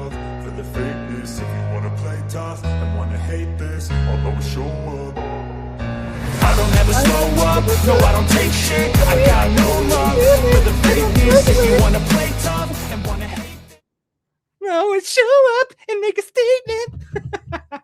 Maybe I'll change that. I like the XNN opening. I like that one. I like how it's cut together, but that one is a royalty-free one, so I can get away with a lot more. Yeah, it's called Statement. It's by a group called Nefix. And Nefix, Nefex, is all, no, horrible singing. Horrible singing voice. I can't sing at all. Yeah, all their stuff is royalty-free. So that makes it pretty cool. I like it. So anyway, got a lot more stuff. Thank you for that. I think I probably don't have anybody on the Venmo, but hey, we got through. We're doing great already here. I got to say thank you guys, because I haven't had a show that's been less than $200 in like a long time, and this is because of you guys. You guys have, kept me afloat. I've always, since day one, I've always had a StreamYard, paid StreamYard, not a free StreamYard. I've always had 2-3 hour shows. I've always tried to shake it up, make it different, not talk about the same things over and over again, make it a safe place that people could come to, regardless of people, or Queen of Ossian is here or over there. She's not going to get attacked by me. Those people aren't going to get attacked. It's just not how it works. Not for me, at least. It's just not going to happen. So here's number 21. It happens to be Texas Granny, and it's Texas Granny coming in big. She's catching up. XNN is a place to be. It's number 21 on the Cash App. Thank you so much, Texas. So I really appreciate it. I mean, I've always said that these shows, Johnny does his shows, I do my shows, other people got shows. There's no humanly possible way that other guy has kept anywhere in the close vicinity of me, and that's because of you guys. That's because of you guys, keeping me afloat. So we're 0 at the Venmo, but everything else, we're hitting home runs. Thank you, Texas Granny, for being number 1, but also number 21. Well, there's a lot of number ones over here. Mr. X is such a nice guy because when he gets super stickers. Well, let me tell you this, Leanne. I've been a nice guy for a long time. If you steal my content, well, then I'm not a nice guy. See, you haven't heard the 435 episodes. I am a nice guy. I've always been a nice guy. He's a nice guy. It's the personality change. No, that's just how I've always been. You not heard the shows when I was arguing and saying, don't do this, don't do that? I've always been a nice guy. It's not something new. It might be new to you now that I'm back on YouTube for 6 weeks, but it's not new to these people. What are you talking about? It's really dumb. I mean, whatever. Well, Texas Granny's probably going to tell me not to talk about this, but just the fact that this even happened, Texas Granny, I got to talk about this. On my last shows, I don't remember if it was a show on Monday or on Friday of last week. St. Leo University has a streaming track and also an influencer track. Mr. X reached out. Mr. X is a graduate of St. Leo. And the man reached out, the professor, the head of it, reached out to the Mr. X. It appears, nothing has been finalized, we have discussed it, that Mr. X will teach a class. This is brand new news, at least be involved in one class, speak to the students. I hear there's 20 kids that are on the track at St. Leo University. Mr. X, and I told the man this. I said, I will do it. It was my idea to do it. But I guess it'll be on Teams or something like that, so I don't have to do it in person. But Mr. X will talk to these students. You're not going to get Mark Terry there. He went there too. He's busy making a film. Mr. X is going to talk to the students. Okay? And the other thing that I would like to request, Professor, is that I be referred to as Professor X, and that I also can record it to share with the people here. And if I can't record it, then it's not going to happen. I want to be able, even if, I'll go through whatever I got to say, and then I come up in camera as Mr. X, and we do the last little bit.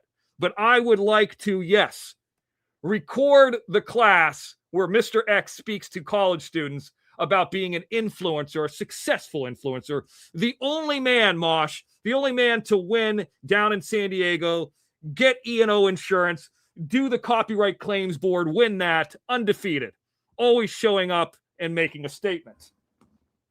Glorious domination, too. Don't forget about that. Who says that Jim's not buying bots? The bottom line is this. I will teach the class, Texas Granny. And here is what I said. Yes, I will teach the class. This isn't bullshit. I'm not making this up. Now, somebody will probably call them and harass them, and then it won't happen or something. Whatever. If it doesn't, at least I got this far, and I think it's interesting. Number 1, must reading. How to win friends and influence people will start there. That's number 1. Number 2, privacy. People who are your friends, people who are your family, anybody could turn on you at any time. Here's how you protect yourself. Especially if you're like a 20-year-old girl in booty shorts, having a period in the middle of the workout class, and some dickhead's recording it because they know who you are. Got to be careful. The other suggestion, number 3, is get in the weight room. Number 4 would be get a tan. I got to take my own advice. But yes, I would like to teach the class. And I got a lot to say. I mean, I've been talking up here by myself for an hour and 42 minutes. Not like that's a fucking crazy thing. But yes, I will teach the class.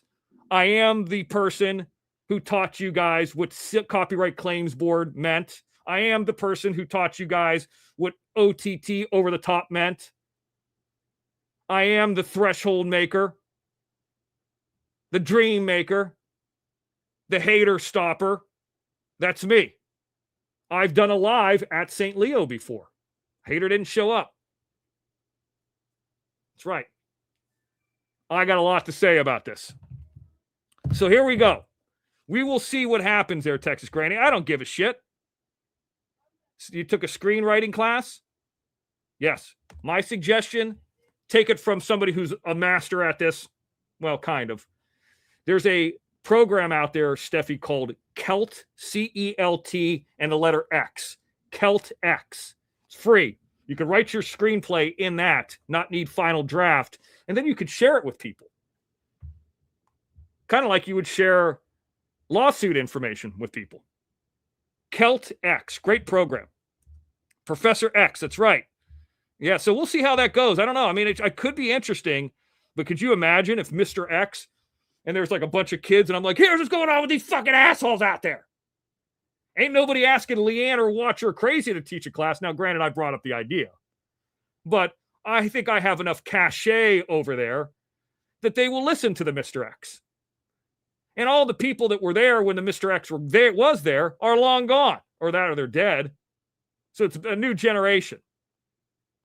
And it's interesting to hear from this professor. I talked to him for about 45 minutes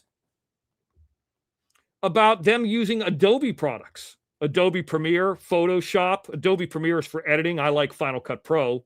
But and I think the Photoshop thing is a little overkill. I mean, you don't really need Photoshop when there's Canva and ChatGPT, but it's probably a good idea to know it.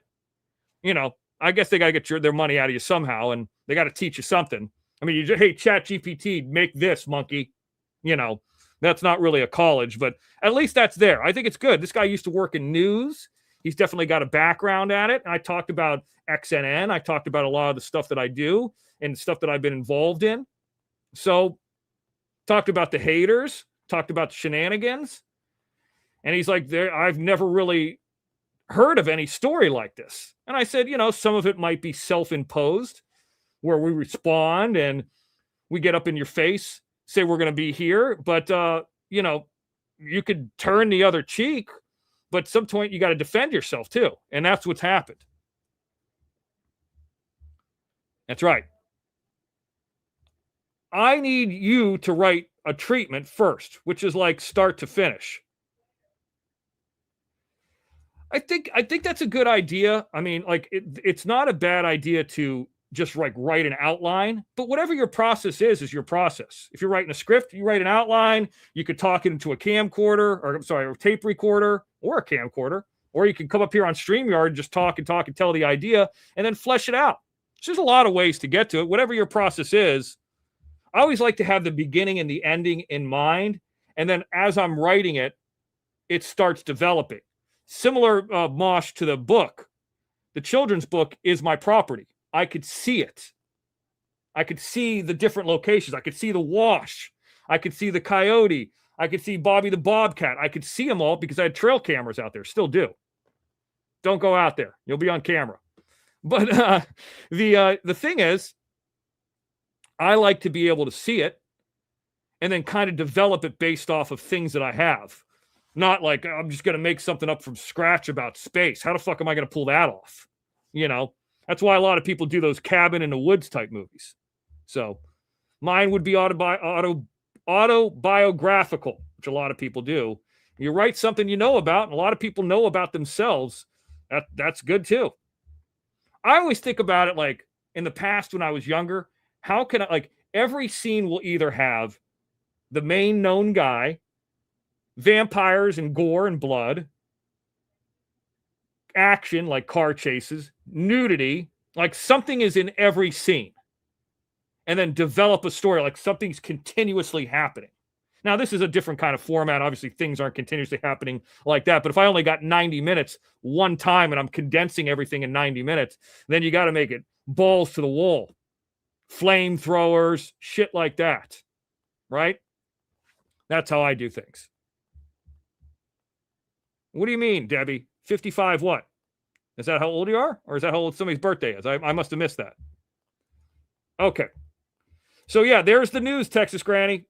Now we get to a little story that I think some of our friends who are in the legal department might like. This is about as Better Call Saul as you could get. New Mexico, which I love New Mexico, is letting people become lawyers without taking the bar exam. This is crazy. The state Supreme Court just approved a new path where law school graduates can skip the traditional bar exam by completing 675 hours of legal supervised work. This sounds like the being a private investigator in Florida, but obviously there's no like college degree for it that I'm aware of. Maybe like a criminology degree, but they're doing it more. They're doing it to get more lawyers into rural areas that are short on attorneys. The program is expected to start next year. You think you're smart? You want to move into the legal field? Well, they lowered the bar for real. That's pretty amazing. So I don't know, for some of our friends here who are attorneys, I think it's real, but it's, there's Better Call Saul. Bar exam no longer required to become a lawyer in New Mexico. Now, some might say passing the bar is probably 675 hours. What's that, like 12 or 13 hours a week that you got to work for somebody else? It probably would take you less time to pass the bar. I'm not saying the bar is easy. I don't know who this piece is right here. I'm not sure who she is, but anyway, the point is that is a new thing, and it's pretty amazing that exists. I mean, I'm not moving to New Mexico anytime soon, but I'll take what I can get. Now, let me see here. I got somebody sending me a message. So people always sending me messages when I'm live. It makes it a little bit harder on me because I got to stop. I don't have anybody I can bounce off of. I will bring Johnny Yarborough up here in a bit.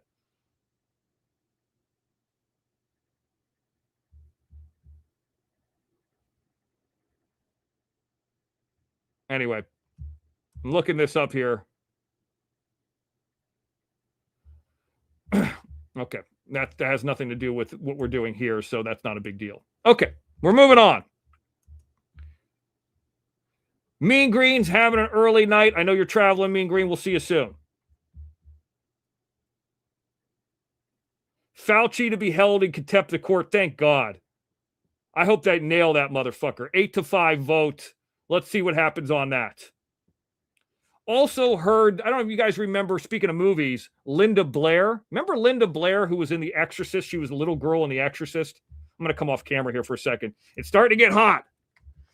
She, on the way to Palmdale, there is a area that's called Acton, California. And Linda Blair had like 246 dogs, an unlicensed rescue. She got busted. County inspectors cite Linda Blair from The Exorcist after 251 dogs were found at an unlicensed facility in Acton. Pretty nuts. So, yeah, that's insane. There's a lot of area out there. Acton's pretty nice. I mean, it's nice for, I would argue it's more rural. You can have like even more rural than like Palmdale. A lot of people have horses and stuff out there, but yeah, I mean, this is not good. I always think about the part where she was saying, let Jesus do, you know what? And it was real gross. But yeah, inspectors are citing her. Not good. Maybe she's just trying to help and there's more to the story, but I'll keep an eye on that. Maybe even get a call at some point. We'll see. I showed a while ago, probably a couple months ago, about this video game. And when he would make these video games, like he takes Mike Tyson's Punch-Out and he will add like horror movie guys in it, like, Jason Voorhees or Freddy Krueger or whatever. And like for Mike Tyson's Punch-Out, the little Mac character, he would have to fight these different horror movie guys, Pinhead, the clown from It, Pennywise, yada, yada. Okay. So this guy has now gone, this is like some real creator type shit here. I got to share this. But this guy created, it's so fucking ridiculous. It's so up my alley. A Mike Tyson's Punch-Out, but a Rocky IV version of it. I mean, and he's fighting Ivan Drago, right? You can't make this shit up. So this guy, this is what this guy does all day. So obviously, Ivan Drago's beating the shit out of him in the beginning of it, and it's not good. But then this guy gets real creative because, like, how much can you show this? I mean, this guy's doing a pretty good job, right? But then it goes into an area that I really liked. It starts going into full montage mode, just like the movie. We're starting to get into montage mode right around here, I think.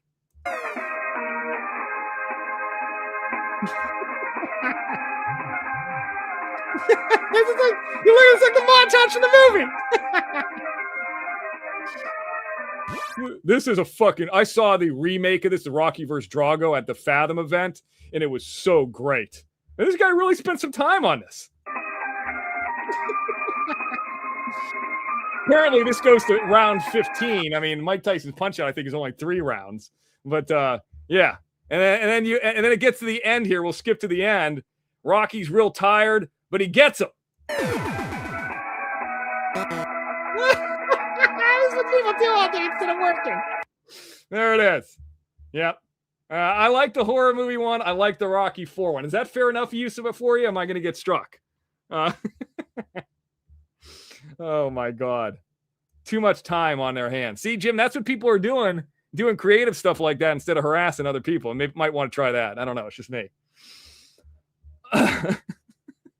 Rocky was ridiculous. I'll tell you another thing. I don't know if you guys have seen this. Something I've seen on YouTube. Johnny, hang on. I'm going to have you come up if you're out there. Mike, your son played Mike. Yeah, there's this guy. He's making all these videos. But listen to this. I love movies like Army of Darkness, Evil Dead, and obviously action movies like Terminator 2. There's a lot of these Gen Z kids, and they're not kids. They're in their 20s, okay?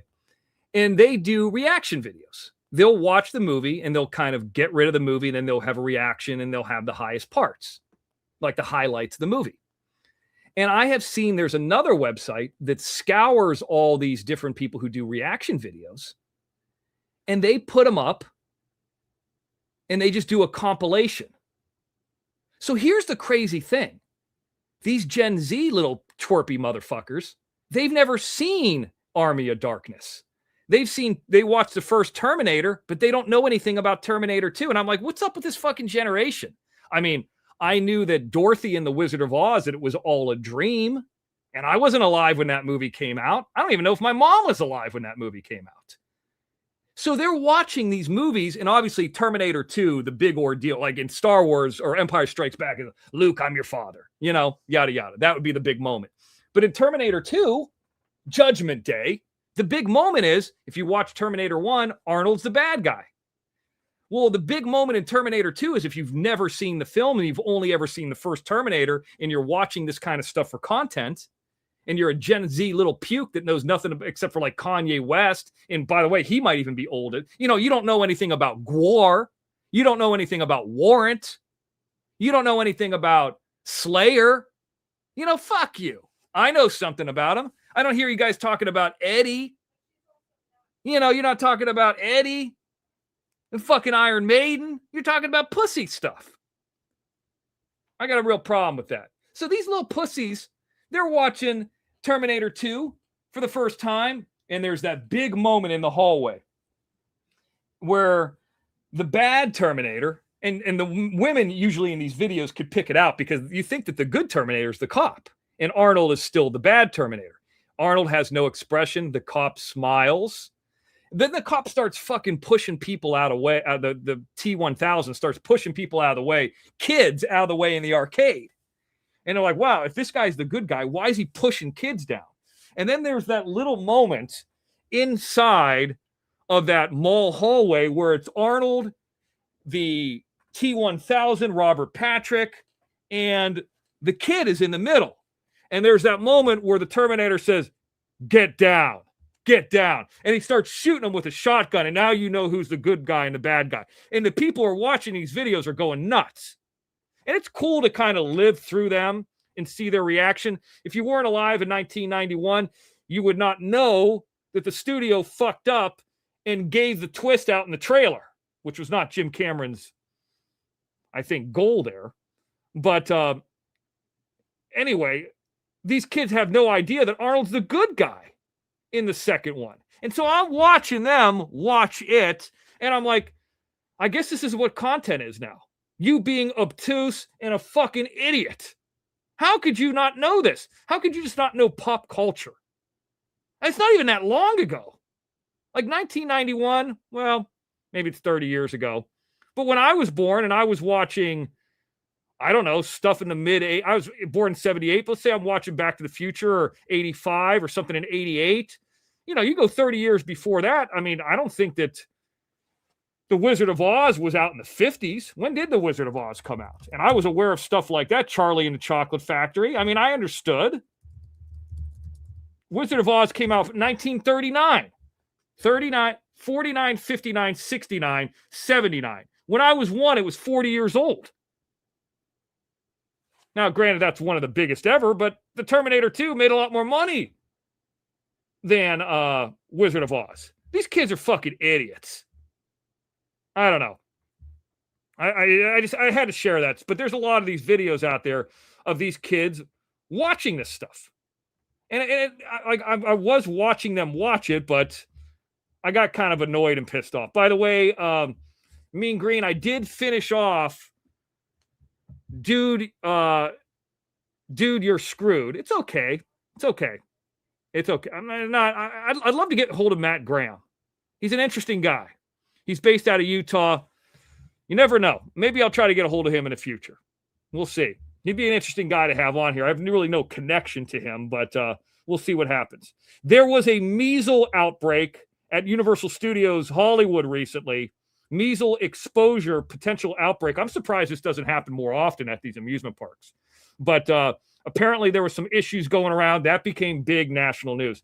Hey, and by the way, Candace Howard, when your son got arrested, it was on people.com. I never said People Magazine. Maybe if I said People Magazine, here's what I meant. It was on people.com. Luckily for you, it's no longer there, but it was on people.com. It was national news. I'll just leave that with you. You can say whatever you want.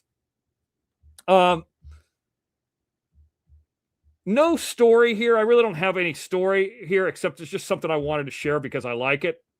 There's no commentary or anything like that.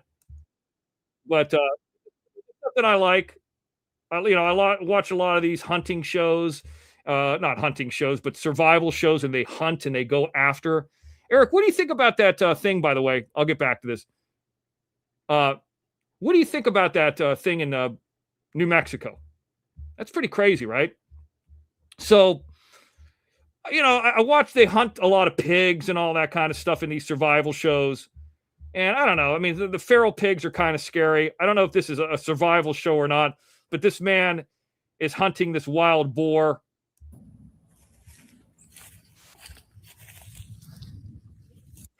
Look at this little one. Where do you get one like this? Where do you get a hat like that? That's a wild one. They will attack you, that kind. Look at them. This is the kind of shit that's on the internet. Yeah. No real story. I just like the little pig. I don't really have anything else other than that. But, I have other stuff to talk about. But,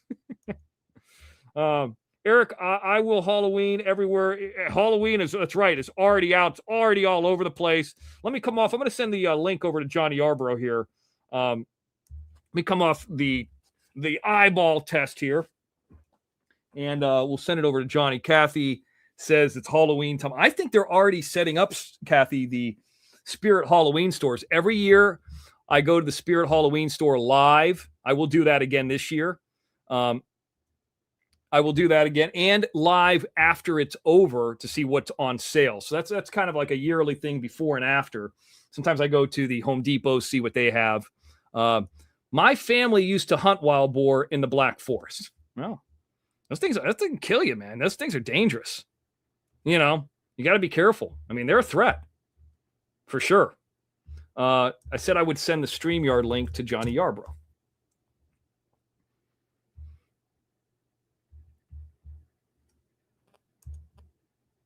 Give me 1 second, Johnny. I'm working on it now. StreamYard link to the Johnny Yarborough. Yeah, I'm so glad that the NFL's back. It's just so nice to see football again. I was getting sick of that fucking soccer bullshit. I just don't like it.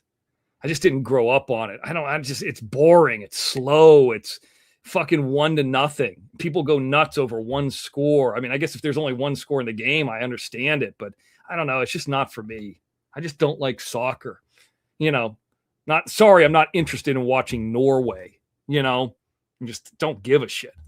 But I am interested in watching even shitty teams like the Cardinals versus Carolina. I'll watch that. But just, and that was a good game. You knew that they weren't going to kick a field goal at the end. I mean, that was solid. Johnny, I sent that over to you. Bring Johnny up. I did. Speaking of movies, the new Nick Cage trailer for his new movie, and we'll bring Johnny up after this comes out, but the teaser trailer for the new, speaking of football and all that, Nick Cage is going to be playing John Madden. It's actually a movie that's going to release for free on Amazon Prime. I thought it was going to be in theaters. Amazon Prime for free in November. There is a teaser trailer out for it. There is a little video that's out for it under kinocheck.com where Nick Cage gives a little bit of an introduction to the movie. And I'm going to be careful of how much, because they're getting strike happy even over the fucking trailers. It can't be any more fair use than this. But, here is that trailer, and I will bring it up here for the Madden on Amazon Prime on November 18th. There it is. There's only one John Madden.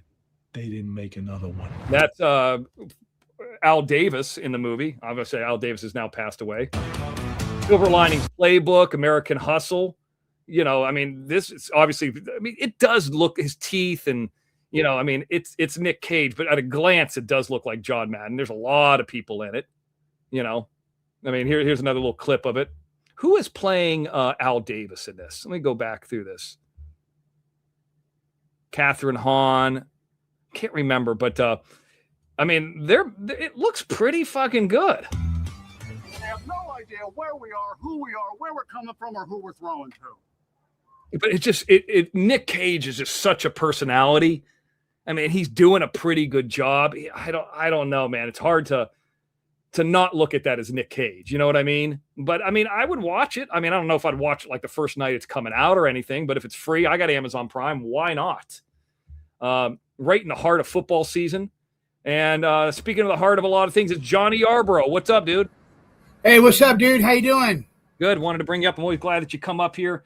What's new? What's going on? Oh, not much. I went to the dentist today, and I'm going to have my teeth on August 28th. August 28th, you'll have. That's right around the corner. So is it the kind where it's just dentures, or they file something into your mouth? Like they put They're dentures. They're dentures, yeah. Okay. So it's not going to be they put the posts in your mouth. No. A lot of people are saying they want to see the new Ebenezer with Johnny Depp in November as well. That looks interesting too. But here's the thing. I kind of complain about this. We've seen a lot of these movies over and over again. We've seen Scrooged and, A Christmas Carol, yada, yada. But because it's Johnny Depp, though, it's going to be interesting. And then I have my surgery on Tuesday. Oh, this is coming up fast. Yeah. Uh-oh. So are you worried about it or what? No, I'm not worried about it. I get to go home the same day. Okay. Man, I've had 2 surgeries, and I would always get a little bit worried about it before, the night before I go in. But then I'm kind of worried about it because they're going to put me to sleep, and I don't know what kind of anesthesia they're going to give me. You know what I mean? Yeah. And the terrifying thing is will you wake up, which you never will. I'm talking about wake up in the middle of the surgery. Like that's always kind of some of the scary stuff. But,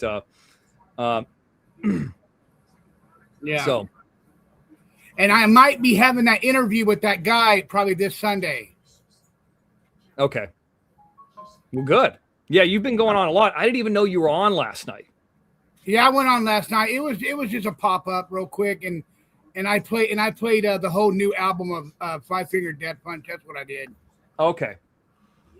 Well, good. Because I was watching YouTube, and then there was other people putting Five Finger Death Punch on there that only had 27 new subscribers. He only had 27 subscribers, and I got almost 4,000 subscribers, and I said, if he can do it, why can I do it? So I did it, and I didn't get struck or nothing about it. No. Okay. Well, good. I mean, that's good. I mean, maybe they're wanting to get the word out there because, how many albums do they have? They got 10. 20 years. They got 10. I mean, they've been around longer than Queen. I think Queen had 20 albums, but without counting the compilations. But yeah, that's a lot. I mean, 10 albums is a lot. And they've always had the same band members. Yeah. No. They got a brand new drummer and a brand new bass, a new guitarist player. What does that make much of a difference or no? Or do you know who this person is? Hold on, Mr. X. This lady's writing me in your chat. Yeah, I have it up. Oh, she says, it looks like I've been blocked on your channel, Johnny. I don't know why. Well, Jingle Jane, I will look and see if you're blocked. Not right now, I can't because I'm on live with Mr. X. So I will look and see if you're blocked. Jungle Jane, there it is. Okay. Jungle Jane. I'll check and see if you're blocked. Okay. What, Paul? Ivan quit and came back. Oh, Ivan quit and he came back though, because he had to go to rehab. Ivan Moody used to be an alcoholic, and he had a he's the lead singer, and he had to go to rehab. He quit and came back, but now he's been sober for 10 years now. It's always weird when like these musicians, if they lose the lead singer, you really don't see them ever rebound. Like AC/DC, okay, but it just like you lose Freddie Mercury, it's over. I mean, there's some of those guys, you lose any one of these guys. I mean, Bon Jovi, if you lost him, I mean, it's over. Steven Tyler, it's over. You really can't replace some of these guys because they're such, integral, I mean, especially the lead singer, guitar players, and there's some people you can replace, but, and then there's some guys like Van Halen where they just had a bunch of different lead singers, or Motley Crue. I don't know. It's just never the same. Yeah. Hello, Texas Granny. How are you, Texas Granny? Texas Granny is here. Yeah. Yeah, but yeah, I've been having a good day today. I haven't really, I don't listen to that fucking asshole no more. I might throw him on, but I really don't give a fucking shit what he says. Oh, you're in trouble, Johnny. You're in trouble. Motherfucker. Well, he's got people following him around. I mean, that's why he's pissed off at Bob, is because I believe somebody spoke to Bob. Bob usually keeps things confidential. And what happened was, Bob told the story, but didn't tell anything beyond that. And Jim wanted the information. And then if Jim doesn't get the information, he'll just make shit up. Like he made shit up about Bob and somebody calling the cops with Bob, which, like I said, I don't know if that's true or not. I don't know. I'm not part of that. And I wanted Bob to come on here tonight so I could tell that story with him. He never came on here. I emailed him, Yeah. So tagged him. Yeah. He was on. Go ahead. I'm sorry. Is Bob really going to drive up there? There's no way. There's no way. It's 6 hours each way. I mean, here's why I would say no to it. First of all, I just wouldn't put myself in that position if I was Bob. 6 hours. The drive from LA to Vegas is 4.5, 5 hours if you have no traffic, and that's a sucky drive. He's going to drive 6 hours. He's got back problem. If you drive that distance, you're going to have to get a hotel. I mean, so 12-hour round trip for what? Yeah, PG said he would drive up there. I don't have the money. I can follow Jim. Like I like even the thing with Fumble Nuts going to Jim Terry Music, like that's pretty far to spend like an hour and 15 minutes, or like you're going to spend 2.5, 3 hours of your day driving somewhere. But this is one way, 6 hours. So we're talking about 12 hours in the car. Mm-hmm. There's no way he'll do that. I'd be shocked. And for what purpose? To see Jim at a distance? To get some pictures of him and make him paranoid. And I'd do it in a minute if I was rich. But here's the thing that I would say about that. Taking pictures of somebody from a distance, I mean, I guess if you're in a public area, you could do whatever you want. But like, if you're going to serve them, serve them. If you're going to, just to take picture, you're going to drive 12 hours. to take photographs. Bob would be better off taking the money, because and he said money's never an issue for him, not when it comes to like super stickers and all that stuff. He doesn't want it, and that's cool that he does that, but why not just pay somebody to do it? And if he, serve him a cease and desist, something like that. At least that's, coming from an attorney and it's legal paperwork. Unlike, Watch Your Crazies, which is bullshit chat GPT. Mine was from an actual attorney. Right. It just doesn't make any sense. It's not going to happen. Why not take one to Laura too? No, she's not part of this. We can't serve her. I thought we could. Well, I mean, yeah, if they wanted to do that for the situation with the daughter, yeah, they could do that. But I mean, like other than Jim lying about this, and I'm no big fan of hers, she's not part of this. She's never been on a show. She's never shit talked anybody. She's never, that's kind of how I look at it. I mean, same with my girlfriend. She's not on any of these shows. Right. Well, just because you hate Jim, and Jim might do that to you. I mean, I'm no big fan of hers, that woman at all. But like, what, I mean, unless the only way, because otherwise, what it reminds me of? It's YouTube bullshit. If you're going to go and you're going to show up in court, we're going to do something like a copyright claims board or a hearing or a petition. Let's do it. We'll see you in court. Let's do it with attorneys. We'll see what happens.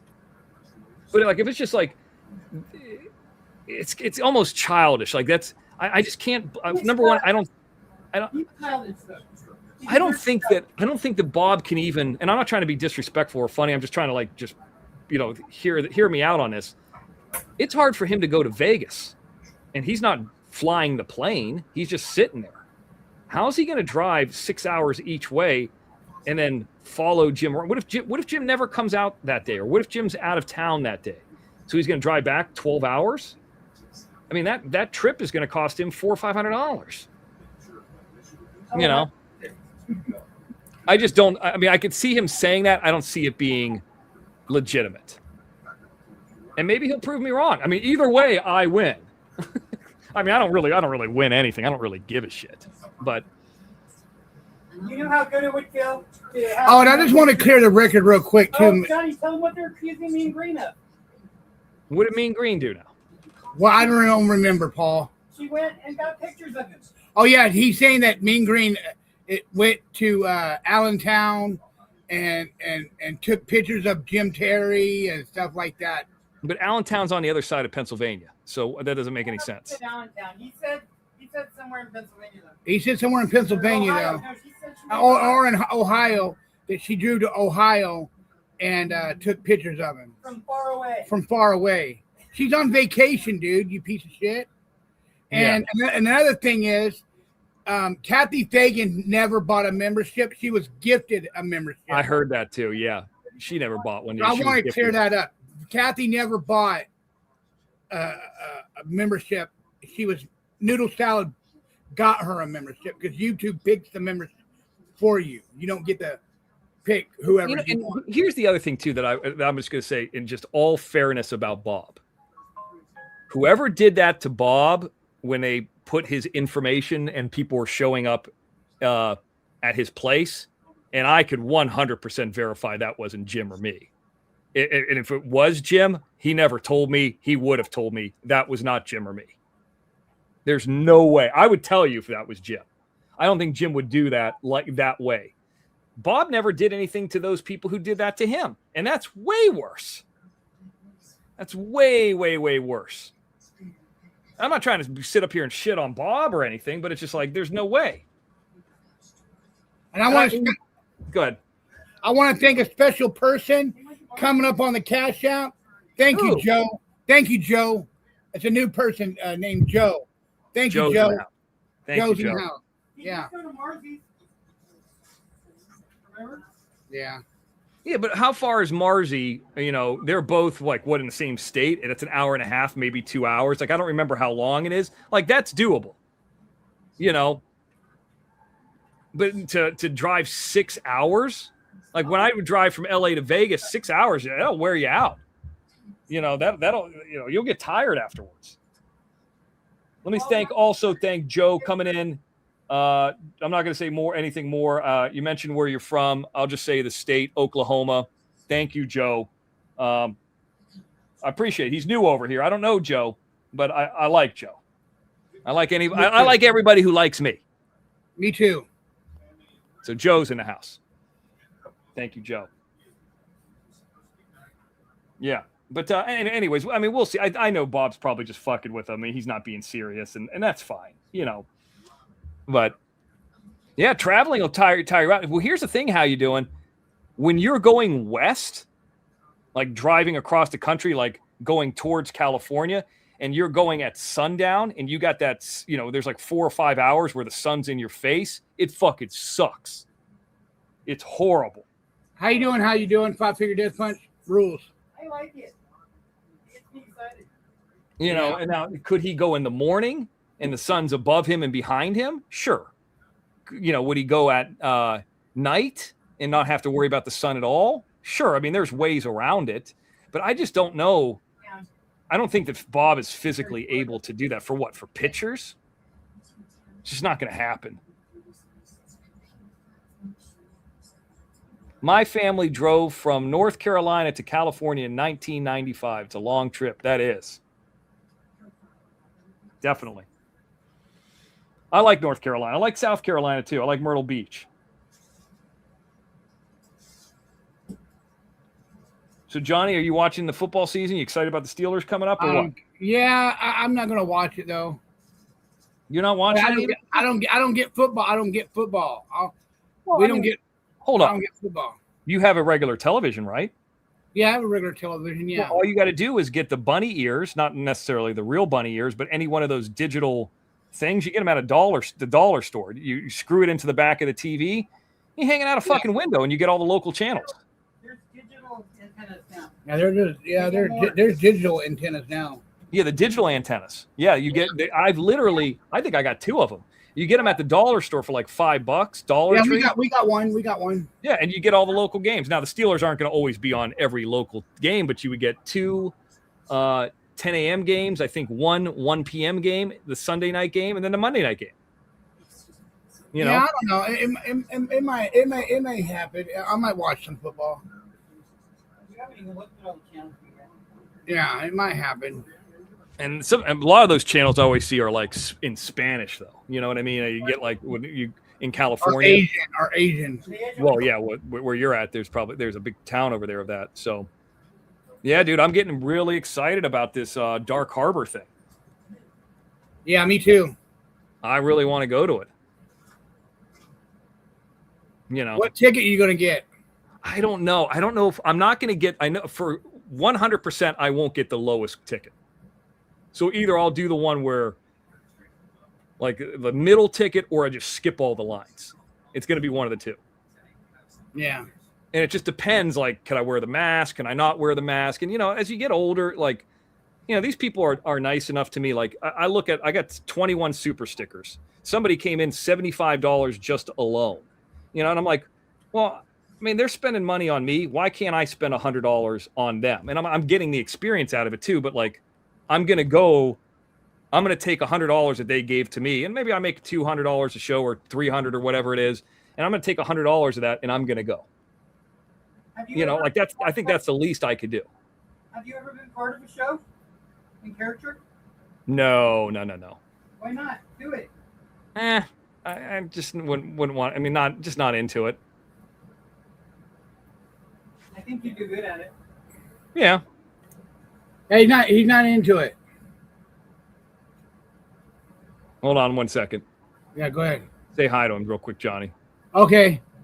Rainbow, how you doing, Rainbow? Mean Green, Kathy, Impresso Evil, Eric Murphy. Yeah, I mean, just doing a quick calculation of it, I mean, it's, you know, we're just in the 21 super stickers, and I know that this is what matters to people like Jim. It's already 150, you know, and so, you know, I mean, that's excellent. So I have, like, these kind of things, like, I'm not going to ask anybody like, hey, send me $100 and I'll go do it, or hey, I'm going to do a show for 25 minutes and it's only about getting my StreamYard tonight, and then don't get StreamYard. But like, I'm just going to go do it, and if people enjoy it, and they feel like blessing the Mr. X, then that's the way that it goes, you know? And then if not, then I'll just try to go have the best time I can have. And, That's if I get the $84 ticket. That's the one that's like the highest price one. I get 55. Now, granted, I got to go with somebody too. So maybe I get the mid ticket and it's $110 or something, for both. Yeah. And I'm sure there's parking and there's gas and all that, but it's worth it to do that. I just got to get a hold of them to see if I can record it or, do it, in a certain way that I want to do it. She loves Halloween. We stopped doing the Grand Canyon Vegas. Took 3.5. Yeah, we stopped. Yeah, that's a long trip. And then you go and see the Grand Canyon. You're like, okay, well, that's it. Let's get the fuck out. And it's like, well, you see it for like, well, holy shit, look at that giant hole. All right, let's get the fuck out of here. I mean, there's no rides or anything. Mr. X, you see what Barbara wrote you? Mr. X, you want ask us to buy you a van? No. I was uncomfortable when Jim brought up bringing the hover cart. Like I didn't, but I was like, well, I mean, if that happens, I'm gonna really use it, and I really did. And I haven't used it in a while. I still have it, but I should probably break it. I did try it out recently. Actually, now that I think about it, it's probably been since before the OTT ended, so probably 2 months ago. So maybe not that recently. But I enjoyed taking it to Las Vegas. I thought it was insane in person, X, compared to photos of Grand Canyon. Yeah, I mean, it's something to see. And then they have the thing where they have like this, it's like a U, but the U is like see-through glass, but it goes out over the Grand Canyon, and it's scary. Oh, Jungle Jane, here she comes in, number 22. I didn't realize she was from Australia. $5. How did I not notice that before? Well, now I'm noticing it. There it is, $5 for the Jungle Jane in Australia. What's up, Jungle Jane? Thank you. 22. You're getting me above 180. I'll take it. But yeah, I mean, I think that would be cool to go. And, I mean, sometimes just going to Dark Harbor, even if you're standing in line, it doesn't have to be live. The entire thing doesn't have to be live. You could be just recorded to tape and then just get your footage and just chill and hang out. You don't have to run through everything. And I don't know how packed that event is anyways. It's not like it's Universal Halloween Horror Nights. It might not even be super packed. And I would want to go like on a Wednesday. We do shows on Monday and Friday. Johnny obviously does a show live on Wednesday, but you go on a Saturday or Sunday night or something. Like you go on a Friday or Saturday night, it's going to be a fucking zoo. Yes, thank you to everybody. Thank you for everybody who sent in money for this show. No matter what people say, no matter what Jim says, he could talk about numbers, he could talk about this, he could talk about that.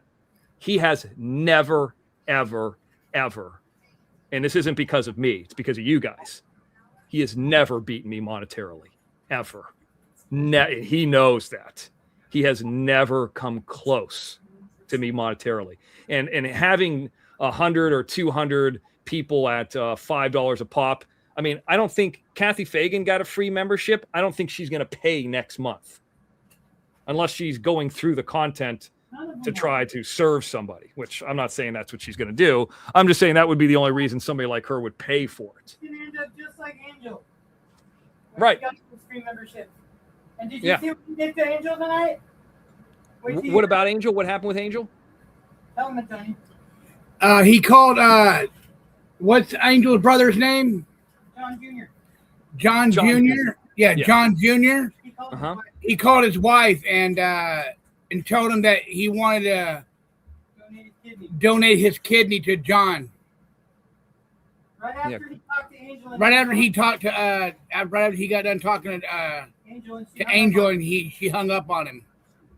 And here's the thing. I mean, like I'm all for the jokes and all the bits, and I like fucking around with people, and I can appreciate it. But it's like I think that there's a thing where we're like, we prank like I try to reach. I don't know if Idaho Farmer's been around here, but like I'm like, Idaho Farmer, send me some information for pranks. And the pranks are like the stuff that Idaho Farmer was sending us was like, they're hardcore pranks, but they're not really hurting anybody. There are times where pranks could be too malicious. Like me calling that Britney Spears thing and asking if she was hot at the restaurant and if I could buy the knife isn't really hurting anybody. Like nobody's going to go home and be upset. Like the lady who dropped the kid on the ground. I didn't call the parents of the kid that got dropped. I called the place of the employee who dropped the kid, and she's no longer there, and talked to like a receptionist. You know, I mean, I think that there's a difference. So be going after John Jr. when he's, I mean, one of these people got a legitimate medical condition, like that might have been funny. That would have been funny when Jim was on her show. But, you know, like the context of it now is just not funny anymore. And I don't think people are buying into it. You know, her sister's sick with cancer. See, I didn't even know that. I don't know a whole lot about, you know, that scenario over there. You know, I wish Angel's family nothing but the best with this. It's not easy for any family to go through this. Sure. And there is always time, you know, especially in the streaming world, for the razzing, the joking, the shit talking, you know, like if you're going to do that to Angel or one of the people that were on her panel or something like that, like I get it. Like I could see myself doing something similar to that, but there's parts of it where, and I would argue with Jim about this, where I think it's like, okay, well, that's too mean spirited. Like, you know, they're going to say, what happens when you do that to me? You know? Oh, Mr. X is a nice guy for Cash Apps, by the way, according to Leanne. Yeah. Okay, keep sending me Cash Apps and I'll turn into a fucking priest. Fuck you. Fucking ridiculous. So ridiculous, dude. So, Johnny, I got one final story I want to share. I want you to see this. Now, we've talked about you before. You have had an arrest in your life, right? You have been arrested. Is that correct? Who? You. Yes, I have. Now, the question is, would you take the arrest for going out to Lake Tahoe and swinging on this giant swing? Like, look at these cops. Don't do it, dude. Don't do it. If you go on that swing. Now, is this swing? Now, look at this cop pulling up. Is this swing worth an arrest? I don't know. You tell me. Look at this cop pull up. It depends how glorified you want to go in that water. Well, I don't know. To me, I don't think the content is worth the arrest, but look at this cop. This cop ain't fucking around. Go ahead and take it all down. Let's go. You've already been told. We're done. Unsafe games. 4319. He starts telling him like all the rules of it. He's like, if you do it, then the boats start moving over. This guy's like saying, okay, well, I'm not going to do it. I mean, aren't there murderers and people you can go after instead of me? So the guy's like, all right, I'll take it down. Then there's cops out in the water and they start moving. So this guy can't do it. Like he would land on the cop's boat. And this guy just ends up saying, fuck it. Says, fucking go ahead and arrest me. I would be afraid that I fall off at the beginning and hit that tree. Look at they're trying to block the landing zone. And like, all right, take it down. And look at it. Holy shit. Holy. Yeah, look at it. Oh, yeah. I hope that's worth the arrest, dude. I don't know. Ask X what he thinks about Perez. Oh, fuck. He got close to that rock, though, Mr. X. I know. He got real close. Then look at this at the end. So the cops are like right on him. And then look at it get taken away.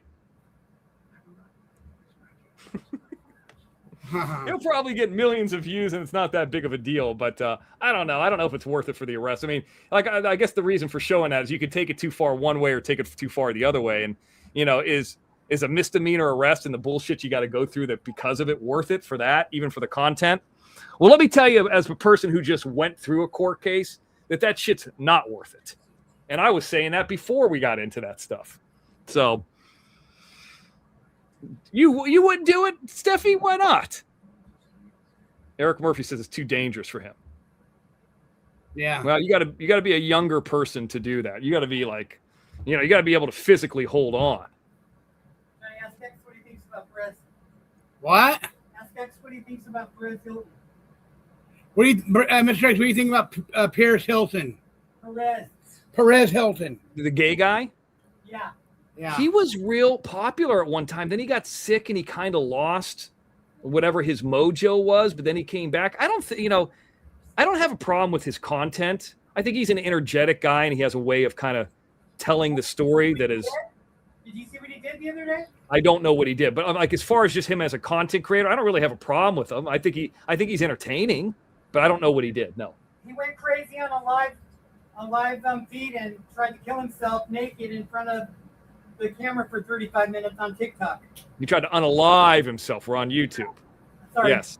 That's all right. Yeah, I know. I didn't know about that. I mean, we've heard things about like Wendy Williams and him, and you get to a certain status, and then you lose the status, and then you start going crazy. I mean, look at Jim. He might be happy that he's got 200 bots, but he's got no money. That's my point. Do you think it's social media that did it? I think it's, dude, I mean, you guys know this just as well as anybody. The social media, it'll get to you because you can be propped up and have people love you, and then you can have people hate you. But the people that I've noticed, at least in this kind of sector, that are the people that would dislike me the most, the people like Candace Howard is the mother of a murderer. Like, what do I care if she hates me? It's not like Steven Spielberg. Even the situation with Ken Foray, I bet you money. And I don't know if he's physically able. If I called him up tomorrow and said, listen, I got 1 day of work for you, 15,000 cash, he'd fucking do it in a heartbeat. These guys are performers. So, I mean, you got to look at it like that. I don't really take any kind of, being upset about anything like that. I mean, it's just part of the business. No, I mean, I'm a little bit upset because I'm a fan. I'm a fan of Ken Foray and really George Romero and Dawn of the Dead. But it's like, I don't take it that seriously because don't forget, he worked for the Mr. X. So, I mean, I'm kind of beyond that at this point. If there's somebody who I've admired for years and years and they don't like me, then so be it. I know I'm not hurting anybody. I'm not doing anything wrong to anybody. And if you say, Leanne, that going out and trick-or-treating as a goof on a private network, as dressed as a murderer, I'm bad for that, then you're a fucking idiot. So that's what I would say to that. Yeah, apply it to your life. You'd be amazed. Yeah, I agree. And that whole thing with Wendy Williams, Debbie Holiday, was crazy. Like they did an interview with her, and she's in some kind of like insane asylum or something like that.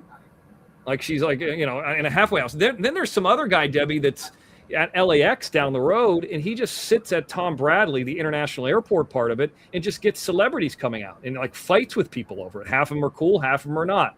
I mean, could there be other things that he could do? Is it technically legal? Yes. But I could see why sometimes those people get pissed. Yeah, there's no logic. I agree. What's that, PZ? TMZ pisses everyone off. Yeah, but there's sometimes people are cool with TMZ. Here's the problem with the TMZ and some of this stuff. Like, I'll give you an example. If you make the movie, it's your movie, you spent hundreds and hundreds of hours, people helped you, asking for favors, independent movies where it's like, and then somebody parasites off that, like you're going to be pissed off about it. If they're going to damage, like if they damage you, they damage everybody else in the movie. And for what? Like they're parasiting off the work. But then the other part of it is, let's say like you're in a movie like that, and you get arrested at LAX, that gets you a ton of free press. Well, then that's a happy accident. But sometimes that can go against you too. Like you remember Mark Ruffalo who played the Hulk? Yeah. He was in some screening for one of the Avengers movies and was accidentally live streaming, but had his phone in his lap, so it was all blacked out. So you could hear part of it, and it was like for the first 30 minutes of the movie. And he thought he was going to get fired. He didn't even know that he was accidentally live streaming. And they said that was fucking great promotion because people could hear it and they heard everybody laughing and having a good time in the theater. Now it was like free advertising. Now everybody's talking about the mistake. So it really, the problem is like, is if they are going into your medical information, like if they're trying to be really malicious with it, that's the problem. Like, a guy following me around a convention, I could take that. I told everybody where I was going to be. I took it. I faced up to it. I paid the money. Some other people paid the money too, including the insurance company, and we beat it. End of story. I mean, that's the way that worked. So, I mean, I could deal with it, but like there is a different level of it though too. There definitely is. And, have I been on shows or been involved with Jim when he's taken it to that other level? Absolutely. Sure. That's how I learned about it, But, I mean, I can tell you this. If you watched XNN over the, hundreds of episodes I have, I don't typically take it to that level. I don't do that to people. And if I do, it's extremely rare. Like, I'm like every show doing that to somebody. I'm not doing that. So, I don't know. It's silly. We see Amanda is here. She's back. She's back in the house. Now, I don't know. I mean, we got to figure it out. What time is it in? I'm just gonna say Sydney, because I'm not saying that you're in Sydney because I don't want 11:39 a.m. Saturday. Does that mean college football's already started over there? No. So yeah, she's just waking up. Maybe she worked all week. Now she's like, she's listening to Mr. X at 6:39 p.m. Pacific on Friday, and she's like, "What's going on here?" Well, we've been on for if it's 11:39 now, that means 11, 10, 9 a.m. Mr. X would have started there. That's like me bitching and complaining about waking up and watching football too early. Like, she probably works all week, and she's not going to get up and be like, "Yeah, I'm going to turn on Mr. X at 9 a.m. on a Saturday." Still in bed. See, I told you. And that was a guess. Like, I don't know. We don't know. Yeah, still in bed. Still in bed watching the Mr. X. Probably thinking about the Mr. X. Right? What's that? It's winter down there. Yeah, they're like the opposite. They get winter in July. I was watching one of these survival shows. There were two things I saw in that Dude, You're Screwed show that I've never seen. One, them putting somebody like in Finland, like they just put you in this area, you don't know where the fuck you are, and it was daytime the entire time. So the guy was walking down these snow-capped mountains, and he's like, I don't know what time it is. It's still daytime. I don't know if Australia gets that. Like, I know that Alaska gets that, even though it's, part of a... And by the way, I'll get back to the Dude, You're Screwed thing here in a second, but I really don't have a problem with Emma. I don't like Kenny. I've heard this has been a subject about Emma being pregnant and this and that. I liked Emma, and I liked Brenna too. The hot new wife. Like, I liked her too. I never liked Kenny. He was always like a weird, twerpy little motherfucker. And then once I found out what I found out about, and everybody's got skeletons and yada yada, but like once we found out what we found out about Emma, it was like really scary. I mean, not that she could do anything to me, but like it was bad. Like real bad. Like worse than the shit that's even out there on Jim. Bad. So I don't know. That's just how I feel about it. Anyway, so I mentioned the guy going down the hill in the daytime. Australia have like 100% daytime, like maybe down in, what's that one called? Tasmania or something like that. Yeah. I don't know, but Alaska has that. So if it was daytime all the time, that would suck. And then the other one that I saw, and I've never seen this in a survival show, to make it more difficult on the person trying to survive, they gave him a puppy. And they only gave him enough food to feed the puppy, not to feed himself. I've never seen that. It's so Mean Green, if you're watching that show, it's the second to last episode. It's actually really good. Did he eat dog food? No, they had steak for the dog. So the guy would have to start a fire and then like cook a little steak for the dog. And this guy's a Green Beret. He was carrying the dog the entire time. They tortured the guy. Yeah, because they did. Tasmania, I've heard that a lot, from people in Australia, because Tasmania sounds just like a cool place. Because, if you're American, you know the Tasmanian Devil and the Looney Tunes, and you see some pictures of it, and you're like, wow, this looks like fucking Jurassic Park down there. But then from everybody who lives there in Australia or, New Zealand and been over there, they say it's a shithole.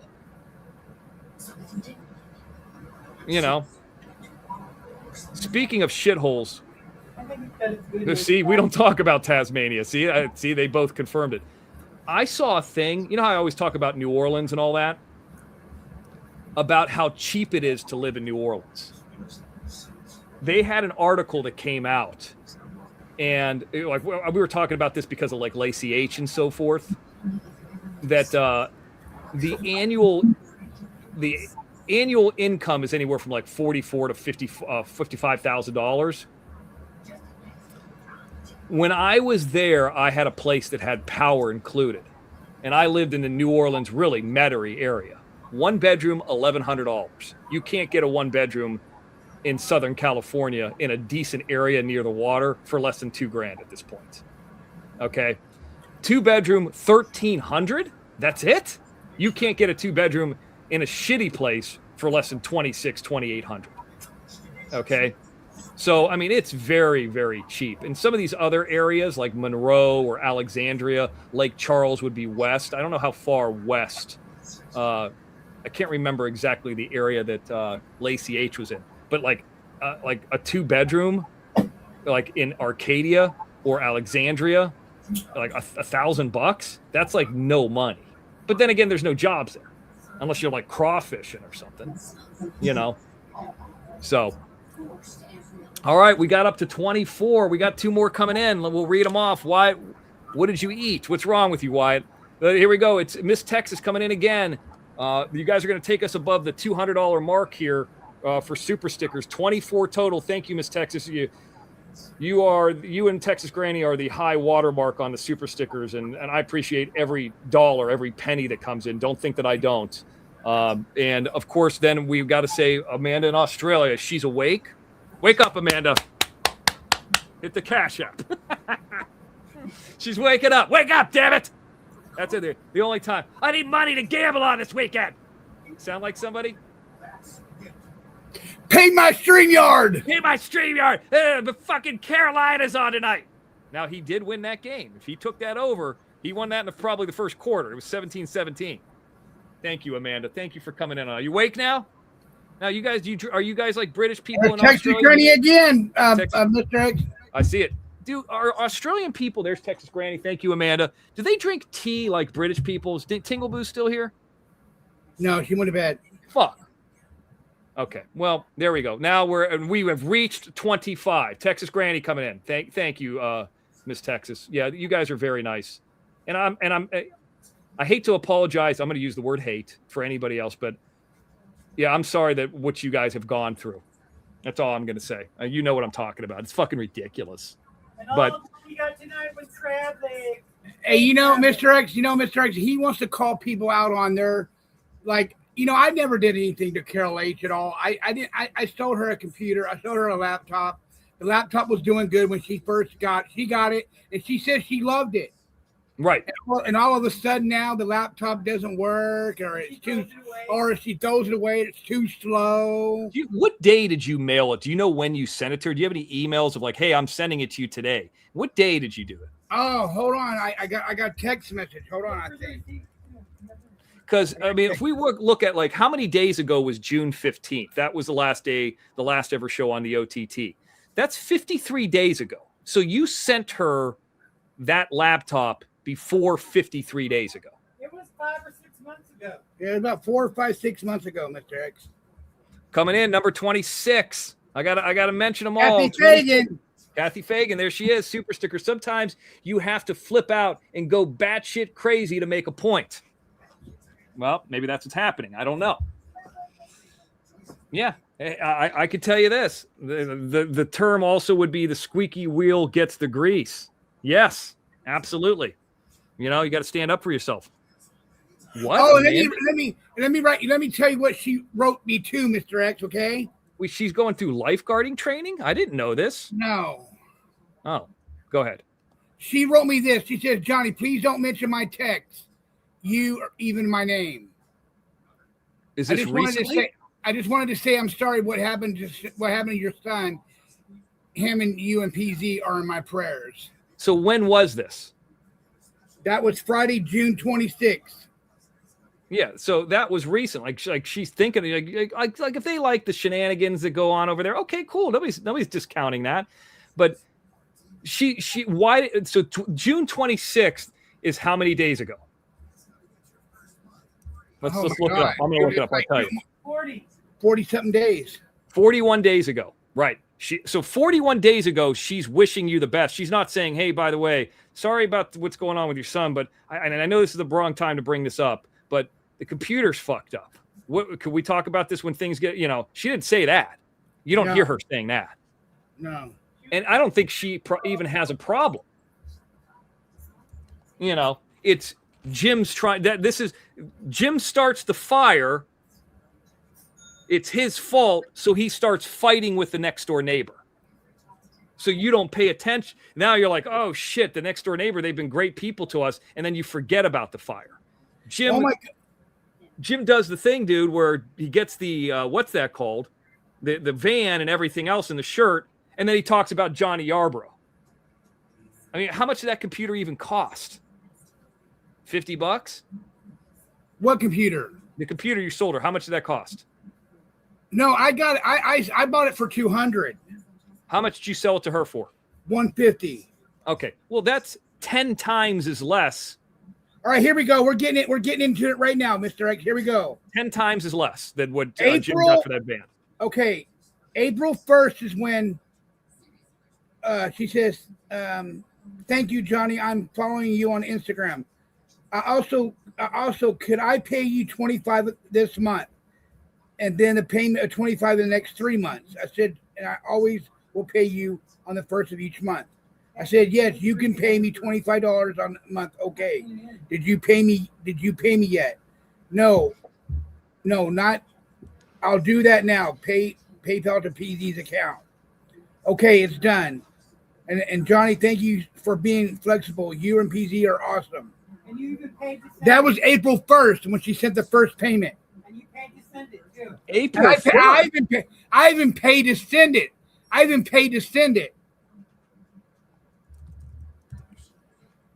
Okay. Wow. So that was April 1st. March. We're going back into March. 4 months ago, like I said. Yeah.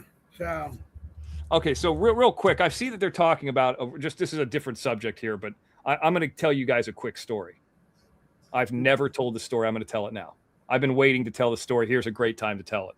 So they're talking about a Bondi lifeguarding show that maybe Amanda tried to go out for or something like that, or she was talking. They were just generally talking about it. I did something about 2 months ago. I've never talked about it. I'm going to talk about it right now. The reason I'm going to talk about it because I don't think I got it. I submitted myself for Fear Factor. Yep, I did it, dude. I've never talked about it. I did like a whole tape and a whole thing in it, submitted all the information. I think it would start shooting in September. Obviously, I don't think that I'm in it, and I would have to go to Canada. I probably would have heard something by now. But yeah, I submitted for fucking Fear Factor. And you know what I was going to do? This was my pitch. Now, I kind of be like the old guy, but I'd dye my hair. I'd try to make myself look as young as possible so they wouldn't know what my age is. I mean, you could tell that I'm at least 35. They just might not know that I'm 47 or at that time be 48. So I really want to get on this fucking Fear Factor. I would go on, because my hair's longer and all that, and kind of have, not like play a character, but kind of have the personality as the dude from the Big Lebowski. You know, the dude's real laid back, and he has, like how we always talk about empathy, no empathy. He has apathy. He don't give a shit about anything, except it's not really a weed thing. It's more or less no violence. I really don't care who wins, but really I'd be fighting the shit out of him to beat him. So I would appear on this show like I'm just, and it's really, that's kind of somewhere in the middle. I'm not that laid back and I'm not that ultra aggressive. I would be more aggressive than I would be laid back, but I would try to go in there, sweater, sandals, like I would look like the dude, right? And you ever seen The Big Lebowski? No. Okay.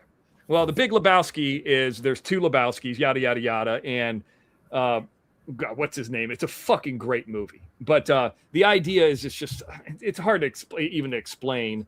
Jeff Bridges is the dude. He's also, his name is Lebowski. The Big Lebowski is the one who has the money. Anyways, the story is too much to explain.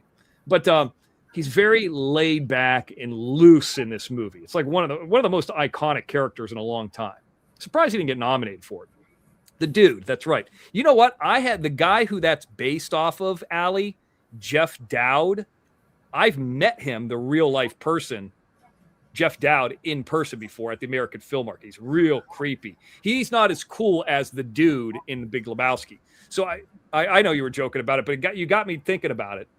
So yeah, I submitted it and I said, well, this is what I'm like.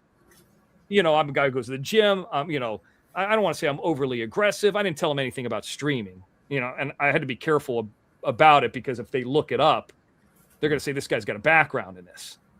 So I would go into it and kind of, I don't really fear too much. I'm not fearful of snakes or, you know, the only thing that I'm fearful of is setting off the vertigo and kind of like that could happen. That's why the shit toilet is always coming around, because that will make you have to go to the bathroom. It's like your body like escaping fluids. Like that's the only thing. So I'm not really afraid of fights, of heights or fights or anything crazy. I'm afraid of potentially getting vertigo or motion sickness. It's really the only thing that I'm afraid of, which might not be enough. And the other thing is I'm afraid that I'm at 47, I might not be able to keep up with a 20-year-old. But I don't want them to know how old I am. See, I try to approach it differently. Like, well, I'm scared of snakes. I'm scared of bugs. I'm scared of a kangaroo. You know, I don't give a fuck if somebody pours a bunch of bugs on my mouth. That's not going to bug me. You know, for 50 grand. You know. All right, Mr. X, I found it. Dana Nicole is here. So anyways, that's the story of that. I submitted to that, and we'll see what happens. Okay, go ahead. We're going to wrap it up here in a couple minutes. I always like to keep it like a hair under 3 hours, but go ahead. I found it was March 5th. March 5th. Okay. What did you say? Of this year. No, I here, let me show you something. Go ahead. That was 155 days ago. Yeah, and here's the receipt that I sent it to her. See that? Hold See on. the receipt? Yeah, hold on. Be careful. There's not any private information in there, is No, it? there ain't no. Okay, bring it up, Monkey. Make it big. There's the receipt right there. Okay, yeah. There's a receipt. Okay. And I paid for it to ship everything. You know what I mean? She had to pay for none of that. But there it is. But I am because I don't want nothing to happen to Paul's PayPal or anything. Yeah, don't say anything more. We're good. Okay. All right, well, let's do this. Let me either drop you down or you stay up here. I want to say hello and thank you to everybody else one more time on the super stickers. 26 of them. Let's go through them. Rainbow Melon, Miss Texas. It is Texas Granny, Tingle Boos. We got a lot of people here who are very friendly to the Mr. X and Johnny. Tingle Boos, Spanky and Boise, Miss Texas again. Texas Granny. I got it backwards. Rainbow Melon, Tingle Boos. Barbara Buffalo, thank you. Miss Texas, Mean Green, she's out of here. Rainbow Melon.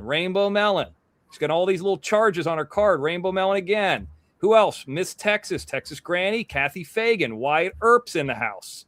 We got 26 of them, not counting the super stickers that I've already read off. Texas Granny, Jungle Jane in Australia, Amanda in Australia, Jungle Jane in Australia. It should be Desert Jane. Is there a jungle in Australia? I don't even know. Miss Texas, Texas Granny. There's so many, I'm getting confused. Kathy Fagan, number 26. Thank you for those super stickers. Thank you.